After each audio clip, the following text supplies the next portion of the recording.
Hello, നിങ്ങൾക്ക് എല്ലാവരും അറിഞ്ഞിട്ടുണ്ടാവും നമ്മുടെ റിസർച്ച് ഓഫീസറിന്റെ നോട്ടിഫിക്കേഷൻ ഔട്ടാണ്. കേരള PSC വിളിച്ചിട്ടുണ്ട്. അപ്പോൾ ഇനി തകൃതിയായിട്ട് പഠിച്ചു തുടങ്ങണം. ഇന്ന് നമ്മൾ ഇക്കണോമിക്സ് ഏരിയയിലെ കുറച്ച് പ്രീവിയസ് ഇയർ ക്വസ്റ്റ്യൻ്റെ ഡിസ്കഷൻ ആണ് ഉദ്ദേശിക്കുന്നത്. അപ്പോൾ നിങ്ങൾക്ക് കുറച്ചുകൂടെ എളുപ്പത്തിൽ ഏതൊക്കെയാണ് ഇമ്പോർട്ടൻ്റ് ഏരിയ എന്ന് മനസ്സിലാവും. അതേപോലെ തന്നെ എങ്ങനെയൊക്കെ ആയിരിക്കും PSC ഈ ഒരു തസ്തികയിലേക്ക് ക്വസ്റ്റ്യൻസ് ചോദിക്കാൻ ചാൻസ് ഉള്ളതെന്നും കൂടെ നിങ്ങൾക്ക് ഒരു ഐഡിയ കിട്ടും. അതിലേക്ക് നമുക്ക് കിടക്കാം.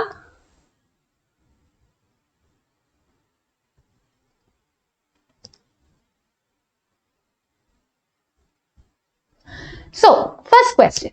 The price quotations for consumer price index numbers are collected from dash. Retailers, wholesalers, government depots, all the above. അപ്പോൾ നമ്മുടെ കൺസ്യൂമർ പ്രൈസ് ഇൻഡെക്സ് ഉണ്ടല്ലോ, അതായത് നമ്മുടെ ഇൻഫ്ലേഷനൊക്കെ കാൽക്കുലേറ്റ് ചെയ്യാൻ വേണ്ടിയിട്ട് ഉപയോഗിക്കുന്ന ഇൻഡെക്സ് നമ്പർ. അപ്പോൾ ഈ കൺസ്യൂമർ പ്രൈസ് ഇൻഡെക്സ് കാൽക്കുലേറ്റ് ചെയ്യാൻ വേണ്ടിയിട്ടുള്ള പ്രൈസ് കൊട്ടേഷൻസ് ഏത് കാറ്റഗറി ആൾക്കാരിൽ നിന്നാണ് കളക്ട് ചെയ്യുന്നത്? അത് റീറ്റെയിലേഴ്സ് എന്നാണോ, ഹോൾസെയിൽ ഡീലേഴ്സ് എന്നാണോ, ഗവൺമെന്റ് ഡിപ്പോസ് എന്നാണോ, അതോ ഇതെല്ലാം ഗവൺമെന്റ് കവർ ചെയ്യുന്നുണ്ടോ? റൈറ്റ് ആൻസർ എന്താണ്? ഒന്ന് ചിന്തിച്ചു നോക്കിയേ. റൈറ്റ് ആൻസർ റീറ്റെയിലേഴ്സ് എന്നാണ്. ഇപ്പൊ റീറ്റെയിലേഴ്സിന്റെ കയ്യിൽ നിന്നാണ് ഗവൺമെന്റ് എന്ത് ചെയ്യുന്നത്? ഈ കൺസ്യൂമർ പ്രൈസ് ഇൻഡെക്സ് അല്ലെങ്കിൽ CPI കമ്പ്യൂട്ട് ചെയ്യാൻ വേണ്ടിയിട്ടുള്ള പ്രൈസ് കൊട്ടേഷൻസ് എടുക്കുന്നത്. ഓക്കെ, എന്നിട്ടാണ് നമ്മൾ CPI യൂസ് ചെയ്ത് എന്ത് ചെയ്യുന്നു? CPI കൺസ്യൂമർ പ്രൈസ് ഇൻഡെക്സ് എന്ന് പറയുന്നുള്ള it's a kind of specialise index number. ഈ ഒരു ഇത് വെച്ചിട്ട് നമ്മൾ എന്ത് ചെയ്യുന്നു? നമ്മൾ ഇൻഫ്ലേഷൻ സെനാരിയോ കണക്കാക്കുന്നത്. പിന്നെ നമുക്ക് അടുത്ത ക്വസ്റ്റിലേക്ക് കടക്കാം. Next question. The standard number of birth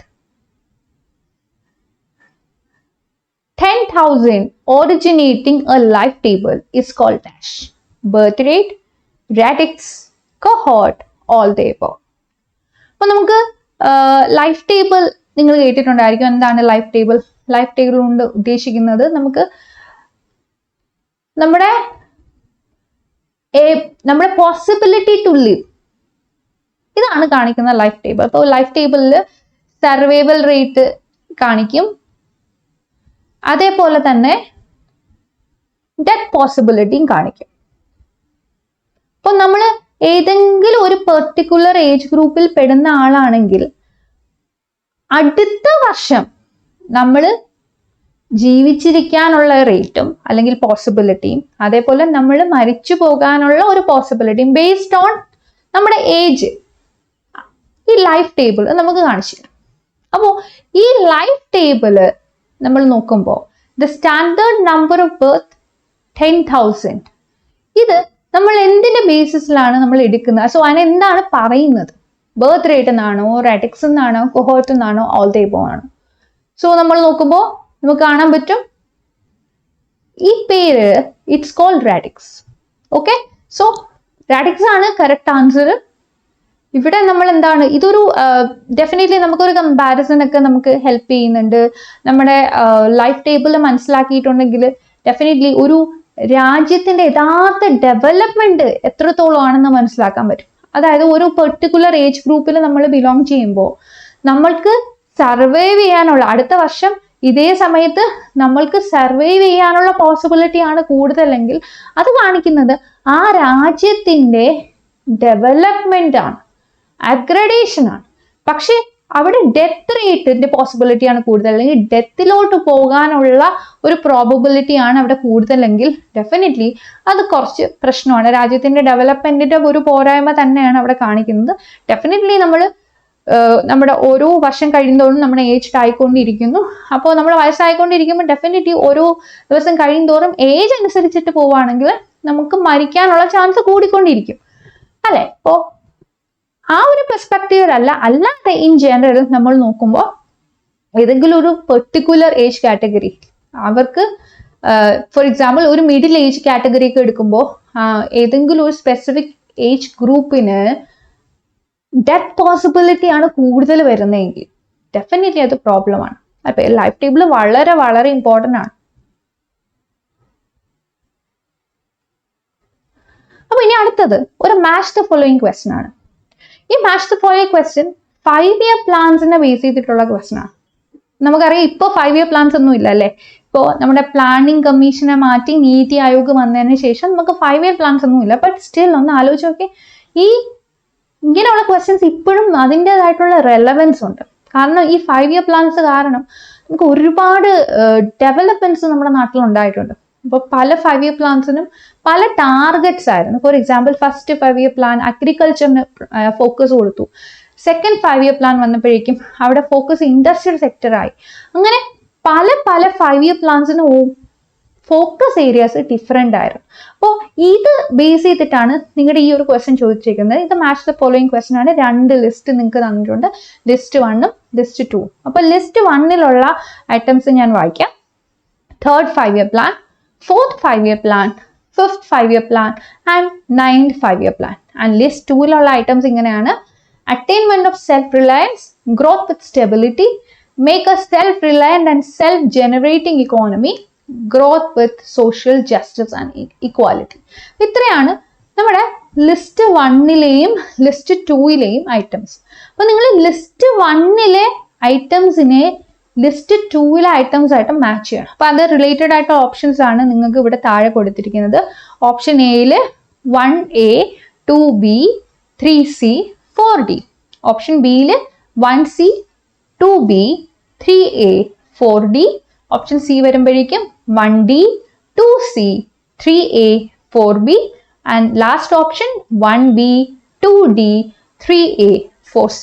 definitely ഇങ്ങനെയൊക്കെ ഉള്ള ക്വസ്റ്റ്യൻസ് വരുമ്പോൾ നമ്മൾ ചിലപ്പോൾ കൂടുതൽ സമയം ഇങ്ങനെയുള്ളൊരു ക്വസ്റ്റ്യനിലേക്ക് നമുക്ക് ഡൈവേർട്ട് ചെയ്യേണ്ട ആവശ്യം വരും. ഇങ്ങനെയുള്ള ക്വസ്റ്റ്യനിലേക്ക് നമ്മൾ കൂടുതൽ സമയം സ്പെൻഡ് ചെയ്യേണ്ട ആവശ്യം വരും. കാരണം കുറച്ച് കൺഫ്യൂസിങ് ആണ്. നമ്മൾ ഓരോ ഓപ്ഷനെയും ചിലപ്പോൾ അനലൈസ് ചെയ്യേണ്ടി വരും.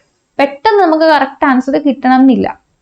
അപ്പോൾ പെട്ടെന്ന് കറക്റ്റ് ആൻസർ കിട്ടാൻ വേണ്ടിയിട്ട് നമ്മൾ എന്ത് ചെയ്യണം, ഓരോ 5 year പ്ലാനിൻ്റെയും ഇയറും ടാർഗറ്റ് ഏരിയയും ഒക്കെ നമ്മൾ എഴുതി വെച്ച് പഠിക്കണം. അപ്പോൾ എഴുതി വെച്ച് പഠിക്കുമ്പോൾ നമുക്ക് ജസ്റ്റ് ഈ ഒരു മാച്ച് ദ ഫോളോയിങ് ഓപ്ഷൻസിലേക്ക് കടക്കുന്നതിന് മുന്നേ തന്നെ ഈ മാച്ച് ദ ഫോളോയിങ് ലിസ്റ്റ് 1ഉം ലിസ്റ്റ് 2ഉം കൂടെ ജസ്റ്റ് നോക്കുമ്പോൾ തന്നെ കാര്യങ്ങൾ വ്യക്തമായിട്ട് മനസ്സിലാവും. പിന്നെ നമ്മൾ മനസ്സിലാക്കിയ കാര്യം ഈ ഓപ്ഷനുമായിട്ട് ജസ്റ്റ് ഒന്ന് ക്രോസ് ചെക്ക് ചെയ്തിട്ട് നിങ്ങൾക്ക് കറക്റ്റ് ആൻസർ പെട്ടെന്ന് മാർക്ക് ചെയ്യാൻ പറ്റും. അപ്പം അത് ഒന്ന് ശ്രദ്ധിക്കുകയാണെങ്കിൽ പെട്ടെന്ന് എളുപ്പത്തിൽ കറക്റ്റ് ഓപ്ഷൻ മാർക്ക് ചെയ്യാൻ പറ്റും. അപ്പോൾ ഇതിന്റെ ആൻസറിലേക്ക് നമുക്ക് പോവാം. ഇവിടെ third 5 year plan ഫോക്കസ് ചെയ്യുന്നത് make A self reliant and self generating economy. അപ്പോൾ സെൽഫ് റിലയൻസ് എന്ന് പറയുന്ന ഒരു ഐഡിയ ആണ് ഈ 3rd 5 year പ്ലാൻ ഫോക്കസ് ചെയ്യുന്നത്. Self Reliance. ഓക്കെ, അതായത് നമ്മളെ തന്നെ റിലേ ചെയ്യുന്നു, നമ്മുടെ എക്സ്റ്റേണൽ ഡിപ്പെൻഡൻസ് ഇവിടെ കുറയുന്നു. ഇതൊക്കെയാണ് നമ്മൾ ഉദ്ദേശിക്കുന്നത്. അടുത്തതാണ് 4th 5 year പ്ലാൻ. അപ്പോൾ 4th 5 year പ്ലാന്റെ ആൻസർ വരുന്നത് ഗ്രോത്ത് വിത്ത് സ്റ്റെബിലിറ്റി. അപ്പൊ എന്താണ് ഈ ഗ്രോത്ത് വിത്ത് സ്റ്റെബിലിറ്റി? നമ്മൾ ഒരു വർഷം ഒരു പെർട്ടിക്കുലർ ഗ്രോത്ത് റേറ്റ് അറ്റൈൻ ചെയ്തു. ഈ അറ്റൈൻ ചെയ്ത ഗ്രോത്തിനെ എങ്ങനെ അടുത്ത വർഷം ആകുമ്പോഴേക്കും കൂട്ടാം എന്ന് വേണം നമ്മൾ ചിന്തിക്കേണ്ടത്. അതല്ലാതെ ആദ്യത്തെ ഒരു വർഷം നമ്മൾ ഒരു പെർട്ടിക്കുലർ ഗ്രോത്ത് റേറ്റ് അറ്റൈൻ ചെയ്തു, അടുത്ത വർഷം ആകുമ്പോഴേക്കും അറ്റ്ലീസ്റ്റ് അത് മെയിൻറ്റെയിൻ എങ്കിലും ചെയ്യണം, അതിനേക്കാൾ കുറഞ്ഞു പോകരുത് രണ്ടാമത്തെ വർഷത്തെ ഗ്രോത്ത് റേറ്റ്. അത് നമുക്ക് വളരെ നിർബന്ധമാണ്. So that is why we are promoting the idea call growth with stability. Growth with stability നമ്മൾ അതുകൊണ്ടാണ് മെയിൻ ആയിട്ട് എംഫസിസ് കൊടുത്ത് കൊണ്ടുപോകുന്നത്. അപ്പോൾ next item 5th 5 year plan. അപ്പോൾ 5th 5 year പ്ലാൻ നോക്കുമ്പോൾ നമുക്ക് കാണാൻ പറ്റുന്നത് 5th 5 year പ്ലാനിൽ ഇവിടെ ഓപ്ഷൻ ഈ സെക്കൻഡ് ലിസ്റ്റിലെ കേസസ് എടുക്കുമ്പോൾ കറക്റ്റ് ഓപ്ഷൻ വരുന്നത് അറ്റൈൻമെന്റ് ഓഫ് സെൽഫ് റിലയൻസ്. നമ്മൾ സെൽഫ് റിലയൻസ് വേണം. ഓക്കെ, അപ്പൊ നമുക്ക് ചിലപ്പോൾ ഓപ്ഷൻ ഈ ലിസ്റ്റ് 2ലെ 2ഉം അതേപോലെ തന്നെ ലിസ്റ്റ് 2ലെ ഫസ്റ്റ് ഓപ്ഷനും 3rd ഓപ്ഷനുമായിട്ട് ക്ലാഷ് ആവാനായിട്ട് ചാൻസ് ഉണ്ട്. കാരണം എന്താണ്, രണ്ട് സ്ഥലത്തും ഈ സെൽഫ് റിലയൻസ് എന്ന് പറയുന്ന ഒരു കേസ് പറയുന്നുണ്ട്. പക്ഷെ ഇവിടെ എന്താണ് 3rd item in list 1, that is 5th 5 year plan case, അതിന്റെ correct answer attainment of self reliance. നമുക്ക് സെൽഫ് റിലയൻസ് അറ്റൈൻ ചെയ്യണം എന്നുള്ള ഒരു ഐഡിയ ആണ്. Okay, next 9th 5-year plan. 9th 5-year plan നമുക്ക് വേണ്ടത് growth with social justice and equality. നമ്മളിവിടെ എന്താണ് 9th 5-year പ്ലാനിൽ ഇക്വാലിറ്റി എന്നൊക്കെ പറയുന്ന ഒരു ഐഡിയ നമ്മൾ എംഫസിസ് ചെയ്യുന്നുണ്ട്. ഇക്വാലിറ്റി. ഓക്കെ, അതായത് ഒരു അൺഈക്വൽ സൊസൈറ്റിയിലേക്ക് പോവാതെ സൊസൈറ്റിയിൽ എത്രമാത്രം ഇക്വാലിറ്റി കൊണ്ടുവരാൻ പറ്റുമോ അത്രയും കൊണ്ടുവരണം. That is our intention here. പിന്നെ അടുത്ത ക്വസ്റ്റ്യൻ എന്ന് പറയുമ്പോൾ ഇതും കുറച്ച് കൺഫ്യൂസിങ് ആവാനുള്ള ചാൻസ് ഉണ്ട്. The question is which of the following with regard to the aims of the methanol economy programme initiated by NITI Aayog are correct. അപ്പോൾ വളരെ ഡിസ്കസ് ചെയ്തിട്ടുള്ള ഒരുപാട് ക്രിറ്റിസിസം ഒക്കെ ഫേസ് ചെയ്തിട്ടുള്ള ഒരു പ്രോഗ്രാം ആയിരുന്നു ഈ മെഥനോൾ എക്കോണമി പ്രോഗ്രാം. ഈ മെഥനോൾ എക്കോണമി പ്രോഗ്രാം എന്തുമായിട്ട് റിലേറ്റ് ചെയ്തിട്ടുള്ളതാണ് എന്ന് വളരെ വ്യക്തമായിട്ട് മനസ്സിലാക്കണം. സോ ഇത് കറണ്ട് അഫയേഴ്സുമായിട്ട് റിലേറ്റഡ് ആയിട്ടുള്ള ഒരു ഏരിയ ആണെന്ന് നമുക്ക് പറയാൻ പറ്റും. അപ്പോൾ നമ്മുടെ ക്വസ്റ്റ്യന്റെ ഡീറ്റെയിൽസിലേക്ക് പോവാം. അപ്പോൾ പറഞ്ഞിരിക്കുന്ന ഐറ്റംസ് ഇത്രയാണ്: reduce oil import bills, reduce greenhouse gases, convert Indian coal reserves and municipal solid waste into methanol. Next, create new jobs by setting up methanol plants. അപ്പൊ ഇങ്ങനെ 4 ഐറ്റംസ് ആണ് നമ്മുടെ ഈ ക്വസ്റ്റ്യനെ തന്നേക്കുന്നത്. ഈ 4 ഐറ്റംസിൽ നിന്ന് എന്തൊക്കെയാണ് നമ്മുടെ മെഥനോൾ ഇക്കോണമി പ്രോഗ്രാം കവർ ചെയ്യുന്നത് എന്നാണ് നമ്മൾ നോക്കേണ്ടത്. അപ്പൊ നീതി ആയോഗ് ഇനിഷ്യേറ്റ് ചെയ്ത വളരെ പോപ്പുലറൈസ് ചെയ്യപ്പെട്ട ഒരു പ്രോഗ്രാമാണ്. പോപ്പുലറൈസ് ചെയ്യപ്പെട്ടു എന്ന് പറയുമ്പോൾ ഡെഫിനറ്റ്ലി ഒരുപാട് ഡിസ്കഷൻസ് ഈ ഒരു ഏരിയയെ പറ്റിയിട്ട് ചുറ്റിപ്പറ്റി ഒരുപാട് ഡിസ്കഷൻസ് നടന്നു. ഒരുപാട് ക്രിറ്റിസിസംസ് ഈ ഒരു പ്രോഗ്രാമിനെതിരെ വന്നു. കുറെ പേര് ഇത് വേണ്ട എന്ന് പറഞ്ഞിട്ട് പ്രൊട്ടസ്റ്റ് ചെയ്തു. കുറെ പേര് ഇതിന്റെ കുറ്റങ്ങൾ മാത്രം കണ്ടുപിടിച്ചു. കുറെ പേര് ഇതിന്റെ ന്യായീകരിച്ചു. അങ്ങനെ ഒരുപാട് ഡിസ്കഷൻസ് ഈ ഒരു പെർട്ടിക്കുലർ പ്രോഗ്രാമിനെ സറൗണ്ട് ചെയ്ത് വന്നിട്ടുണ്ട്. അപ്പോൾ എന്തൊക്കെയാണ് ഇവിടുത്തെ ഓപ്ഷൻസ് എന്ന് നോക്കാം. ഓപ്ഷൻ എ ഇതാണ്. only statement 1, 2 and 3 are correct. അടുത്തത് only statement 1, 3 and 4 are correct. Next, all the statements are true. And last, Niti Aayog has not initiated a program named as Methanol Economy Program till date. Last option പറയുന്നത് എന്താണ്? നീതി ആയോഗ് ഇങ്ങനെ ഒരു programme കൊണ്ടുവന്നിട്ടേ ഇല്ല എന്നാണ് പറയുന്നത്. അതല്ല, നമുക്കറിയാം കൊണ്ടുവന്നിട്ടുണ്ടെന്ന് നമുക്കറിയാം. അപ്പൊ എന്തായാലും ഓപ്ഷൻ ഡി അല്ല കറക്റ്റ് ആൻസർ. ഇതിൽ എയോ ബിയോ സിയോ ഡിയോ ആണ്. അപ്പോൾ എന്താണ് ഈ മെഥനോൾ ഇക്കോണമി പ്രോഗ്രാം എന്ന് വ്യക്തമായിട്ട് മനസ്സിലാക്കേണ്ട ആവശ്യകത ഒന്ന് ആലോചിച്ച് നോക്കിയിട്ടില്ലേ? അപ്പൊ ഇവിടെ ഡെഫിനറ്റ്ലി എല്ലാ സ്റ്റേറ്റ്മെന്റും കറക്റ്റ് ആണ്. ഓപ്ഷൻ സി ആണ് ആൻസർ. അപ്പൊ നമ്മുടെ മെഥനോൾ ഇക്കോണമി പ്രോഗ്രാം എന്ന് പറയുമ്പോൾ ഡെഫിനറ്റ്ലി നീതി ആയോഗ് ഉദ്ദേശിച്ചത് എന്താന്ന് വെച്ചിട്ടുണ്ടെങ്കിൽ നമ്മുടെ നാട്ടിൽ തന്നെ, ഇന്ത്യയിൽ തന്നെ നമുക്ക് വേണ്ട ഫ്യൂവൽ, അതിന് വേണ്ടിയിട്ടുള്ള മാർഗപദ്ധതികൾ നമ്മൾ എടുക്കണം. സോ ഒരു ഓൾട്ടർനേറ്റീവ് നമ്മൾ കൊണ്ടുവരണം. ഇപ്പൊ നമ്മൾക്കറിയാം, നമ്മൾ പെട്രോളും ഡീസലും ഒക്കെ ഉപയോഗിക്കുകയാണ്. ഈ പെട്രോളും ഡീസലും ഇപ്പോൾ ഇന്ത്യയുടെ പോപ്പുലേഷൻ ഇങ്ങനെ കൂടി നിൽക്കുന്ന സമയത്ത് പെട്രോളും ഡീസലും നമുക്കറിയാലോ ഒരുപാട് വർഷങ്ങളെടുത്താണ് ഇത് ഫോം ചെയ്യുന്നത്. അപ്പോൾ പതിയെ ഇതിങ്ങനെ ഡിപ്ലീറ്റ് ആയി പൊക്കോണ്ടിരിക്കുകയാണ്. കാരണം ഡേ ടു ഡേ നമ്മൾ ഇത് കൺസ്യൂം ചെയ്തുകൊണ്ടിരിക്കുകയാണ്. ഓവർ പീരീഡ് ഓഫ് ടൈം ഇതിന്റെ ഡിപ്ലീഷൻ സംഭവിച്ചുകൊണ്ട് ഇരിക്കുകയാണ്. അപ്പോൾ പെട്ടെന്ന് തന്നെ നമ്മളൊരു ഓൾട്ടർനേറ്റീവ് കണ്ടുപിടിച്ചില്ലെങ്കിൽ ഡെഫിനറ്റ്ലി ഈ പെട്രോളിന്റെ ഡീസലിന്റെ ഒക്കെ പ്രൈസ് കുതിച്ച് ഉയരും. അപ്പൊ അതിനെയൊക്കെ ഒന്ന് തടയാനായിട്ട്, അല്ലെങ്കിൽ നമ്മൾ ഇന്ത്യയെ സംബന്ധിച്ചിടത്തോളം നമ്മൾ ഇമ്പോർട്ട് ചെയ്യാണ് ചെയ്യുന്നത് ഓയിൽ. അപ്പോൾ നമ്മൾ ഈ ഓയിലിന്റെ പ്രൈസ് ഇൻക്രീസ് ചെയ്യുമ്പോൾ എന്ത് ചെയ്യണം? നമ്മൾ കൂടുതൽ പൈസ മറ്റു രാജ്യങ്ങൾക്കായിട്ട് കൊടുക്കണം ഈ ഓയിൽ വാങ്ങാനായിട്ട്. അപ്പൊ അത് നമ്മളെ സംബന്ധിച്ചിടത്തോളം വലിയൊരു ബാധ്യത നമുക്ക് ഉണ്ടാക്കി തരും. അപ്പൊ അതിനെ ഒന്ന് ചെറുക്കാനായിട്ട്, അല്ലെങ്കിൽ അതിനെ ഒന്ന് തടയാൻ വേണ്ടിയിട്ടാണ് നമ്മുടെ നീതി ആയോഗ് ഈ മെഥനോൾ ഇക്കോണമി പ്രോഗ്രാം എന്ന് പറഞ്ഞിട്ട് ഒരു ഐഡിയ ഇനിഷ്യേറ്റ് ചെയ്ത്. അപ്പൊ ഡെഫിനറ്റ്ലി നമ്മുടെ ഓയിൽ ഇമ്പോർട്ട് ബിൽസ് കുറയ്ക്കുക എന്നുള്ള ഒരു ഐഡിയ ഇവിടെ ഉണ്ട്. അതുപോലെ തന്നെ reduce green house gases reduce ചെയ്യുക എന്നുള്ള ഒരു ഐഡിയ ഉണ്ട്.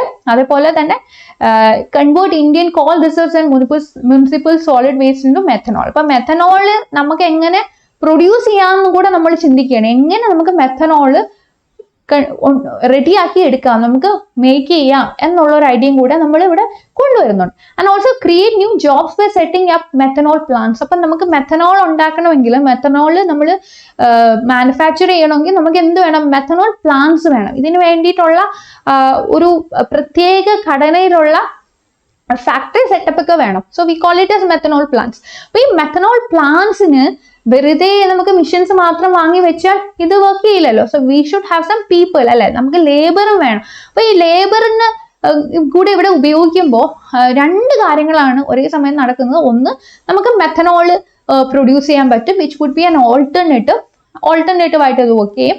അപ്പൊ രണ്ടാമത്തെ കാര്യം, കുറേ ആൾക്കാർക്ക് ജോലി കിട്ടും, അല്ലെ? മെത്തനോൾ പ്ലാന്റ്സിൽ കുറേ ആൾക്കാർക്ക് ജോലി കിട്ടും. അങ്ങനെ ഒരുപാട് ഇനിഷ്യേറ്റീവ് ചേർന്ന് വരുന്ന ഒരു കോമ്പിനേഷൻ ആണ് ഇവിടെ ഈ മെത്തനോൾ ഇക്കോണമി ഇനിഷ്യേറ്റീവ് പ്രോഗ്രാം കൊണ്ട് നീതി ആയോഗ് ഉദ്ദേശിക്കുന്നത്. സോ ഇവിടുത്തെ ഓപ്ഷൻ എന്ന് പറയുമ്പോൾ ഓപ്ഷൻ സി ആണ്. All the statements are true.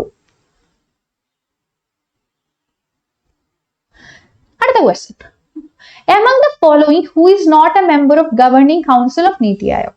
നീതി ആയോഗിന്റെ ഗവർണിംഗ് കൗൺസിലിൽ പെടാത്ത ഏത് കാറ്റഗറിയാണ്? ഇപ്പൊ option president government of India, prime minister government of India, ex officio members NITI Aayog, chief minister government of India. അപ്പോൾ ഇതൊക്കെ പല വർഷങ്ങളായിട്ട് ഇൻക്ലൂഡ് ചെയ്തിട്ടുള്ള PSC പല എക്സാംസിനും ചോദിച്ചിട്ടുള്ള ഒരു ക്വസ്റ്റ്യൻ ആയിട്ടും കൂടെ നമുക്ക് കാണാൻ പറ്റും, അല്ലെ? അപ്പോൾ ഇവിടുത്തെ correct answer president government of India ആണ്. അപ്പൊ നമ്മുടെ പ്രസിഡന്റ് ആണ് നീതി ആയോഗിന്റെ ഈ ഒരു ഗവർണിംഗ് കൗൺസിലിൽ വരാത്തത്. നമുക്കറിയാം ഈ നീതി ആയോഗിന്റെ ഗവർണിംഗ് കൗൺസിൽ ഹെഡ് ചെയ്യുന്ന ആരാണ്? ചെയർ ചെയ്യുന്ന ആരാണ്? ചെയർ ചെയ്യുന്നത് നമ്മുടെ പ്രൈം മിനിസ്റ്റർ ആണ്. അപ്പൊ ഇവിടെ പ്രൈം മിനിസ്റ്റർ ചെയർ ചെയ്യുമ്പോൾ എല്ലാ സ്റ്റേറ്റിന്റെയും ചീഫ് മിനിസ്റ്റേഴ്സ്, യൂണിയൻ ടെറിട്ടറീസിന്റെ ചീഫ് മിനിസ്റ്റേഴ്സ് ഇവിടെ മെമ്പേഴ്സ് ആയിട്ട് വരുന്നുണ്ട്, ഗവർണിംഗ് കൗൺസിലിലെ മെമ്പേഴ്സ് ആയിട്ട് വരുന്നുണ്ട്. അതേപോലെ തന്നെ നീതി ആയോഗിലെ തന്നെ എക്സ് ഒഫീഷ്യോ മെമ്പേഴ്സ് ഇവിടെ വരുന്നുണ്ട്. പക്ഷെ നമ്മുടെ പ്രസിഡന്റിന് ഇവിടെ വലിയ റോളൊന്നുമില്ല. So right answer is president. Okay. അടുത്ത question. The first state finance commission of Kerala was constituted on. എന്നാണ് കേരളത്തിലെ ആദ്യത്തെ ഫൈനാൻസ് കമ്മീഷൻ കോൺസ്റ്റിറ്റ്യൂട്ട് ചെയ്തത്? 23 April 1994, 23 April 2004, 1 April 1995, 1 April 2005. എന്ന് ആലോചിച്ച് നോക്കിയാൽ നമ്മുടെ PSC എത്ര ട്രിക്കി ആയിട്ടാണ് ഈ ഓപ്ഷൻസ് ഡിസൈൻ ചെയ്തേക്കുന്നത്. ഡേറ്റ് ഒക്കെ വരുമ്പോൾ നമ്മൾ എന്തായാലും കൺഫ്യൂസ്ഡ് ആയി പോകാൻ ചാൻസ് ഉണ്ട്. ആദ്യത്തെ എയിലും ബിയിലും 23 ഏപ്രിലിനെ പറ്റിയിട്ടാണ് പറയുന്നത്. അപ്പൊ നമുക്ക് കൺഫ്യൂഷൻ വരാനുള്ള ചാൻസ് ഉണ്ട്. സി ഡി വരുമ്പോഴും 1 ഏപ്രിലിനെ പറ്റിയിട്ടാണ് പറയുന്നത്. സോ ഏപ്രിൽ ആണ് സംഭവം എന്ന് നമുക്കറിയാം. പക്ഷേ കൃത്യമായിട്ടുള്ള ഡേറ്റ് അവിടെ വരുമ്പോൾ കുറച്ച് ക്ലാഷ് ആവാൻ ചാൻസ് ഉണ്ട്. അഗൈൻ ഇയറിലെ കേസ് എടുക്കുകയാണെങ്കിൽ 1994, 2004 രണ്ടും 4ൽ അവസാനിക്കുകയാണ്. അടുത്ത രണ്ട് ഓപ്ഷൻസ് നോക്കിയേ, സിയും ഡിയും. 1995, 2005 രണ്ടും 5ൽ അവസാനിക്കുകയാണ്. സി അപ്പൊ നമുക്ക് എന്തായാലും നമ്മൾ കൃത്യമായിട്ട് എഴുതി വെച്ച് പഠിച്ചിട്ടില്ലെങ്കിൽ ക്ലാഷ് വരാനുള്ള എല്ലാ ചാൻസും ഉണ്ട്, അല്ലെ? അപ്പോൾ എന്നാണ് first state finance commission of Kerala constitute ചെയ്തതെന്ന് ചോദിച്ചാൽ നമുക്ക് വ്യക്തമായിട്ടുള്ള ഒരു ഐഡിയ വേണം. എഴുതി വെച്ച് തന്നെ ഇത് പഠിക്കണം. The right answer is April 23, 1994. എന്തിനാണ് ഈ ഫൈനാൻസ് കമ്മീഷന്റെ ആവശ്യകത? Why should you require a finance commission? ഈ ഫൈനാൻസ് കമ്മീഷൻ, സ്റ്റേറ്റിന്റെ ഫൈനാൻസ് കമ്മീഷന് ഒരുപാട് റോൾ ഉണ്ട്. അപ്പൊ നമ്മുടെ സെൻട്രൽ ഫൈനാൻസ് കമ്മീഷനെ പറ്റിയിട്ട് നമ്മൾ മിക്കവാറും കേട്ട് നമുക്ക് പരിചയമുള്ളതാണ്. അപ്പൊ സെൻട്രൽ ഫൈനാൻസ് കമ്മീഷൻ എന്ത് ചെയ്യും? സെൻട്രൽ ഫൈനാൻസ് കമ്മീഷൻ കുറേ റെക്കമെൻഡേഷൻസ് നടത്തും. എന്നിട്ട് പറയും, സെൻട്രലിന്റെ അടുത്ത് പറയും, നിങ്ങൾ സ്റ്റേറ്റ്സിനും യൂണിയൻ ടെറിട്ടറീസിനും ഒക്കെ പൈസ കൊടുക്കുമ്പോൾ ഇന്ന കാര്യങ്ങൾ ഫോളോ ചെയ്ത് വേണം കൊടുക്കാൻ. സോ കുറേ റെക്കമെൻഡേഷൻസ്, എങ്ങനെയാണ് ഫണ്ട് ഡിവല്യൂഷൻ നടത്തേണ്ടതെന്നുള്ളതിനെ പറ്റിയിട്ട്, എങ്ങനെ ഫണ്ട് അലോക്കേഷൻ നടത്തണം എന്നുള്ളതിനെ പറ്റിയിട്ട് നമ്മുടെ ഫൈനാൻസ് കമ്മീഷൻ ഒരു കൃത്യമായിട്ടുള്ള സെറ്റ് ഓഫ് റെക്കമെൻഡേഷൻസ് കൊടുക്കും, അല്ലെ? അപ്പൊ അതേപോലെ തന്നെ നമ്മുടെ സ്റ്റേറ്റ് ഫൈനാൻസ് കമ്മീഷനും ഇത്തരം റോൾസ് ആൻഡ് റെസ്പോൺസിബിലിറ്റീസ് ഉണ്ട്. അപ്പൊ സ്റ്റേറ്റ് ഫൈനാൻസ് കമ്മീഷൻ എന്താ നോക്കുന്നത്? സ്റ്റേറ്റ് എങ്ങനെ വേണം പഞ്ചായത്തിനും മുനിസിപ്പൽ ബോഡീസിനും ഒക്കെ ഫണ്ട് അലോക്കേറ്റ് ചെയ്ത് കൊടുക്കേണ്ടത്. അപ്പൊ അത് റിലേറ്റഡ് ആയിട്ടുള്ള റെക്കമെൻഡേഷൻസ് ഒക്കെ തന്നെ നടത്തുന്ന ഒരു ബോഡിയാണ് എന്ത്? സ്റ്റേറ്റിലെ ഫൈനാൻസ് കമ്മീഷൻ. എന്നിട്ട് ഇത് ഗവർണർക്ക് പോകുന്നു, ഗവർണർ നോക്കുന്നു, ഗവർണർ എഗ്രി ചെയ്യേണ്ടതാണെങ്കിൽ എഗ്രി ചെയ്യുന്നു, അതല്ലെങ്കിൽ ഗവർണറിന് എന്തെങ്കിലും ഡിസഗ്രിമെന്റ് ഉണ്ടെങ്കിൽ അത് അവിടെ ബോധ്യപ്പെടുത്തുന്നു, സെക്കൻഡ് റിവിഷന് പോകുന്നു, അതിങ്ങനെ പോകും. സോ ഇതനുസരിച്ചിട്ടാണ് എന്താണ് നമ്മുടെ സ്റ്റേറ്റിന്റെ ഫണ്ടിങ്, അതാണ് നമ്മൾ ഉദ്ദേശിക്കുന്നത്. സ്റ്റേറ്റ് എങ്ങനെയാണ് പൈസ ഉപയോഗിക്കുന്നത് എന്നുള്ളതിനെ പറ്റിയിട്ട് ഉള്ളൊരു ഐഡിയ സ്റ്റേറ്റിന് റെക്കമെൻഡേഷൻസ് വഴി കൊടുക്കുകയാണ് ഈ സ്റ്റേറ്റ് ഫൈനാൻസ് കമ്മീഷൻ ചെയ്യുന്നത്. അപ്പോൾ ഇത് ഡെഫിനറ്റ്ലി ഡെവലപ്മെന്റ് പ്രോസസ്സിന് വളരെ വളരെ വലിയ രീതിയിൽ തന്നെ പങ്ക് വഹിക്കുന്നുണ്ട്. ഓക്കെ, അപ്പോൾ അത് വലിയ ഒരു ഇമ്പോർട്ടന്റ് ഏരിയ ആണ് ഈ ഫൈനാൻസ് കമ്മീഷൻ എന്ന് പറയുന്നത്. അപ്പോൾ സെൻട്രൽ ലെവലിലെയും സ്റ്റേറ്റ് ലെവലിലെയും രണ്ടും വ്യക്തമായിട്ട് വേർതിരിച്ച് തന്നെ എഴുതി വെച്ച് പഠിക്കേണ്ട ആവശ്യമുണ്ട്. അടുത്ത question. The Special Purpose Vehicle SPV for implementation of major projects in local self-governments in Kerala. Invest Kerala, Kerala Development Limited, Aatram Kerala, Impact Kerala. See, ഇപ്പൊ നമുക്കറിയാം നമ്മുടെ കേരളത്തിൽ ഒരുപാട് ഡെവലപ്മെന്റ്സ് ഇപ്പൊ വന്നുകൊണ്ടേയിരിക്കുകയാണ് അല്ലെ. ഇപ്പൊ ലോക്കൽ സെൽഫ് ഗവൺമെന്റിന്റെ കേസിലായാലും അതല്ലാണ്ട് ഇൻഫ്രാസ്ട്രക്ചറൽ ഡെവലപ്മെന്റ്സ് കേസായാലും ഇപ്പൊ വിഴിഞ്ഞം പോർട്ടൊക്കെ തന്നെ ഒരുപാട് വലിയ വലിയ രീതിയിൽ നമ്മുടെ നേഷനെ തന്നെ ഡെവലപ്പ് ചെയ്യുന്ന ഒരു പ്രോജക്റ്റ് ആണ് ഈ വിഴിഞ്ഞം പ്രോജക്റ്റ്. അപ്പൊ അതേപോലുള്ള പല പല പദ്ധതികൾ കേരളം ആവിഷ്കരിക്കുന്നുണ്ട്. അപ്പോൾ ഇവിടെ ഈ ഒരു question is just concerned about local self governments അല്ലെ. അപ്പോ എന്താണ് ഈ special purpose vehicle? Local self ഗവൺമെന്റുമായിട്ട് കണക്ട് ചെയ്തിട്ടുള്ള ഈ ഒരു സ്പെഷ്യൽ പർപ്പസ് വെഹിക്കിൾ എന്താണ്? ഈ അതായത് നമ്മുടെ പ്രോജക്ട് ഇംപ്ലിമെന്റേഷൻ റിലേറ്റഡ് ആയിട്ടുള്ളതാണ് ഈ ഒരു പെർട്ടിക്കുലർ സ്പെഷ്യൽ പർപ്പസ് വെഹിക്കിൾ. ഈ ഒരു കൺസേൺ ക്വസ്റ്റ്യൻ അതാണ് റിലേറ്റ് ചെയ്ത് ചോദിക്കുന്നത്. അതായത് നമുക്ക് എന്തെങ്കിലും ഓൾറെഡി ചില പ്രോജക്ട്സ് ഒക്കെ ഉണ്ട്. അപ്പൊ ഈ പ്രോജക്ട്സിനെ ഇംപ്ലിമെന്റ് ചെയ്യാൻ വേണ്ടിയിട്ട് ഒരു പെർട്ടിക്കുലർ ബോഡി വേണമല്ലോ. അപ്പൊ അത് ഏതാണ് എന്നുള്ളൊരു ഐഡിയ ആണ് ഇവിടെ ഉദ്ദേശിക്കുന്നത്. അപ്പൊ out of the given options correct answer എന്ന് പറയുന്നത് ഇമ്പാക്ട് കേരള ആണ്. സോ ഇതൊരു പ്രൈവറ്റ് ലിമിറ്റഡ് ആണ് കേട്ടോ, പ്രൈവറ്റ് ലിമിറ്റഡ് കേസാണ്. അപ്പോ നമുക്കറിയാലോ കിഫ്ബി. ഇപ്പൊ കിഫ്ബി നമ്മുടെ കേരളത്തിന്റെ കേസ് എടുക്കുകയാണെങ്കിൽ ഇൻഫ്രാസ്ട്രക്ചർ ഡെവലപ്മെന്റ് ഉണ്ട്, ഒരുപാട് ഫണ്ടിങ് ഒക്കെ നടത്തുന്നുണ്ട്. അപ്പൊ ഈ കിഫ്ബി ഫണ്ട് ചെയ്യുന്ന പല പ്രോജക്ട്സും അത് ഇംപ്ലിമെന്റേഷൻ സ്റ്റേജിലോട്ട് വരുമ്പോൾ ഈ പ്രോജക്ട്സ് ഒക്കെ ഇംപ്ലിമെന്റ് ചെയ്യാനായിട്ട് ചുക്കാൻ പിടിക്കുന്ന ഒരു പെർട്ടിക്കുലർ എൻറ്റിറ്റി ആണ് എന്ത്? ഈ ഇമ്പാക്ട് കേരള എന്ന് പറയും, impact Kerala private limited. Okay,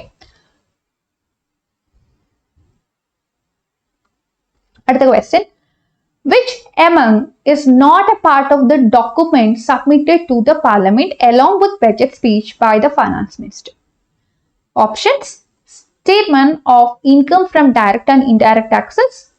Option B, annual financial statement or AFS. Option C, output outcome monitoring framework. And option D, demand for grants or DG. അപ്പോൾ നമുക്കറിയാം നമ്മുടെ യൂണിയൻ ബഡ്ജറ്റ് പ്രസന്റേഷൻ സമയത്ത് പാർലമെന്റിന് മുന്നിൽ നമ്മുടെ ഫൈനാൻസ് മിനിസ്റ്റർ ബഡ്ജറ്റ് പ്രസന്റ് ചെയ്യും. എല്ലാ വർഷവും അത് ചെയ്യും അല്ലെ.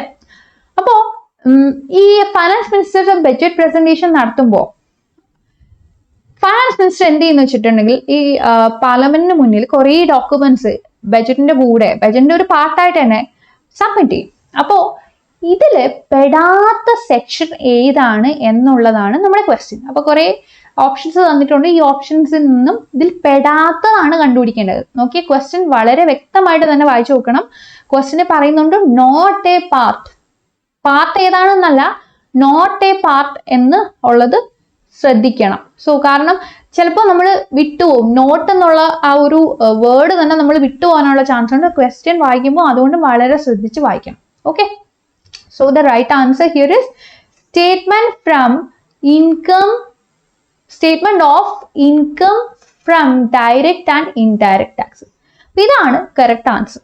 അപ്പോൾ ഈ ഒരു സെക്ഷൻ മാത്രം നമ്മുടെ ബഡ്ജറ്റ് ഡോക്യുമെന്റിൽ ഇൻക്ലൂഡ് ചെയ്യുന്നില്ല. പക്ഷെ മറ്റെല്ലാം ആനുവൽ ഫൈനാൻഷ്യൽ സ്റ്റേറ്റ്മെന്റ് കേസ് ആയാലും ഔട്ട്പുട്ട് ഔട്ട്കം മോണിറ്ററിംഗ് ഫ്രെയിംവർക്ക് ആയാലും അതേപോലെ തന്നെ ഡിമാൻഡ് ഫോർ ഗ്രാന്റ് സെക്ഷൻ ആയാലും ഇതൊക്കെ തന്നെ നമ്മുടെ ബഡ്ജറ്റിൽ ഇൻക്ലൂഡ് ചെയ്തിട്ടുണ്ട്. അപ്പോൾ ഫൈനാൻസ് മിനിസ്റ്റർ ബഡ്ജറ്റ് സ്പീച്ച് പറയുമ്പോൾ ചിലപ്പോൾ ഇത് എല്ലാം അതേപോലെ തന്നെ ഇൻക്ലൂഡ് ചെയ്യണം എന്നില്ല. ബഡ്ജറ്റ് സ്പീച്ചിൽ ഇൻക്ലൂഡ് ചെയ്ത മാത്രമല്ല ബഡ്ജറ്റ് ഡോക്യുമെന്റിലുള്ളതെന്നും കൂടെ മനസ്സിലാക്കണം കേട്ടോ.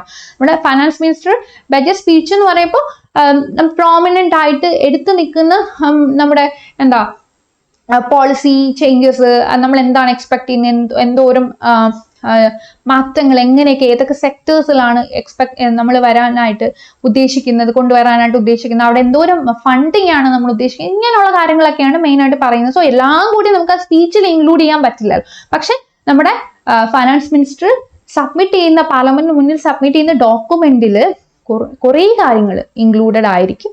അതിൽ ആനുവൽ ഫൈനാൻഷ്യൽ സ്റ്റേറ്റ്മെന്റ് സെക്ഷൻ കാണും, ഔട്ട്പുട്ട് ഔട്ട്കം മോണിറ്ററിംഗ് സെക്ഷൻ കാണും, അതേപോലെ തന്നെ ഡിമാൻഡ് ഫോർ ഗ്രാന്റ്സും കാണും. അപ്പൊ ഇല്ലാത്തത് ഏതാണ് എന്നാണ് ക്വസ്റ്റ്യൻ. അടുത്ത question, the scheme associated with providing record of rights to the property owners in rural area by Government of India is dash. Mission Karmayogi, Swamitva scheme, Sahakar Mitra scheme, Stand Up India scheme.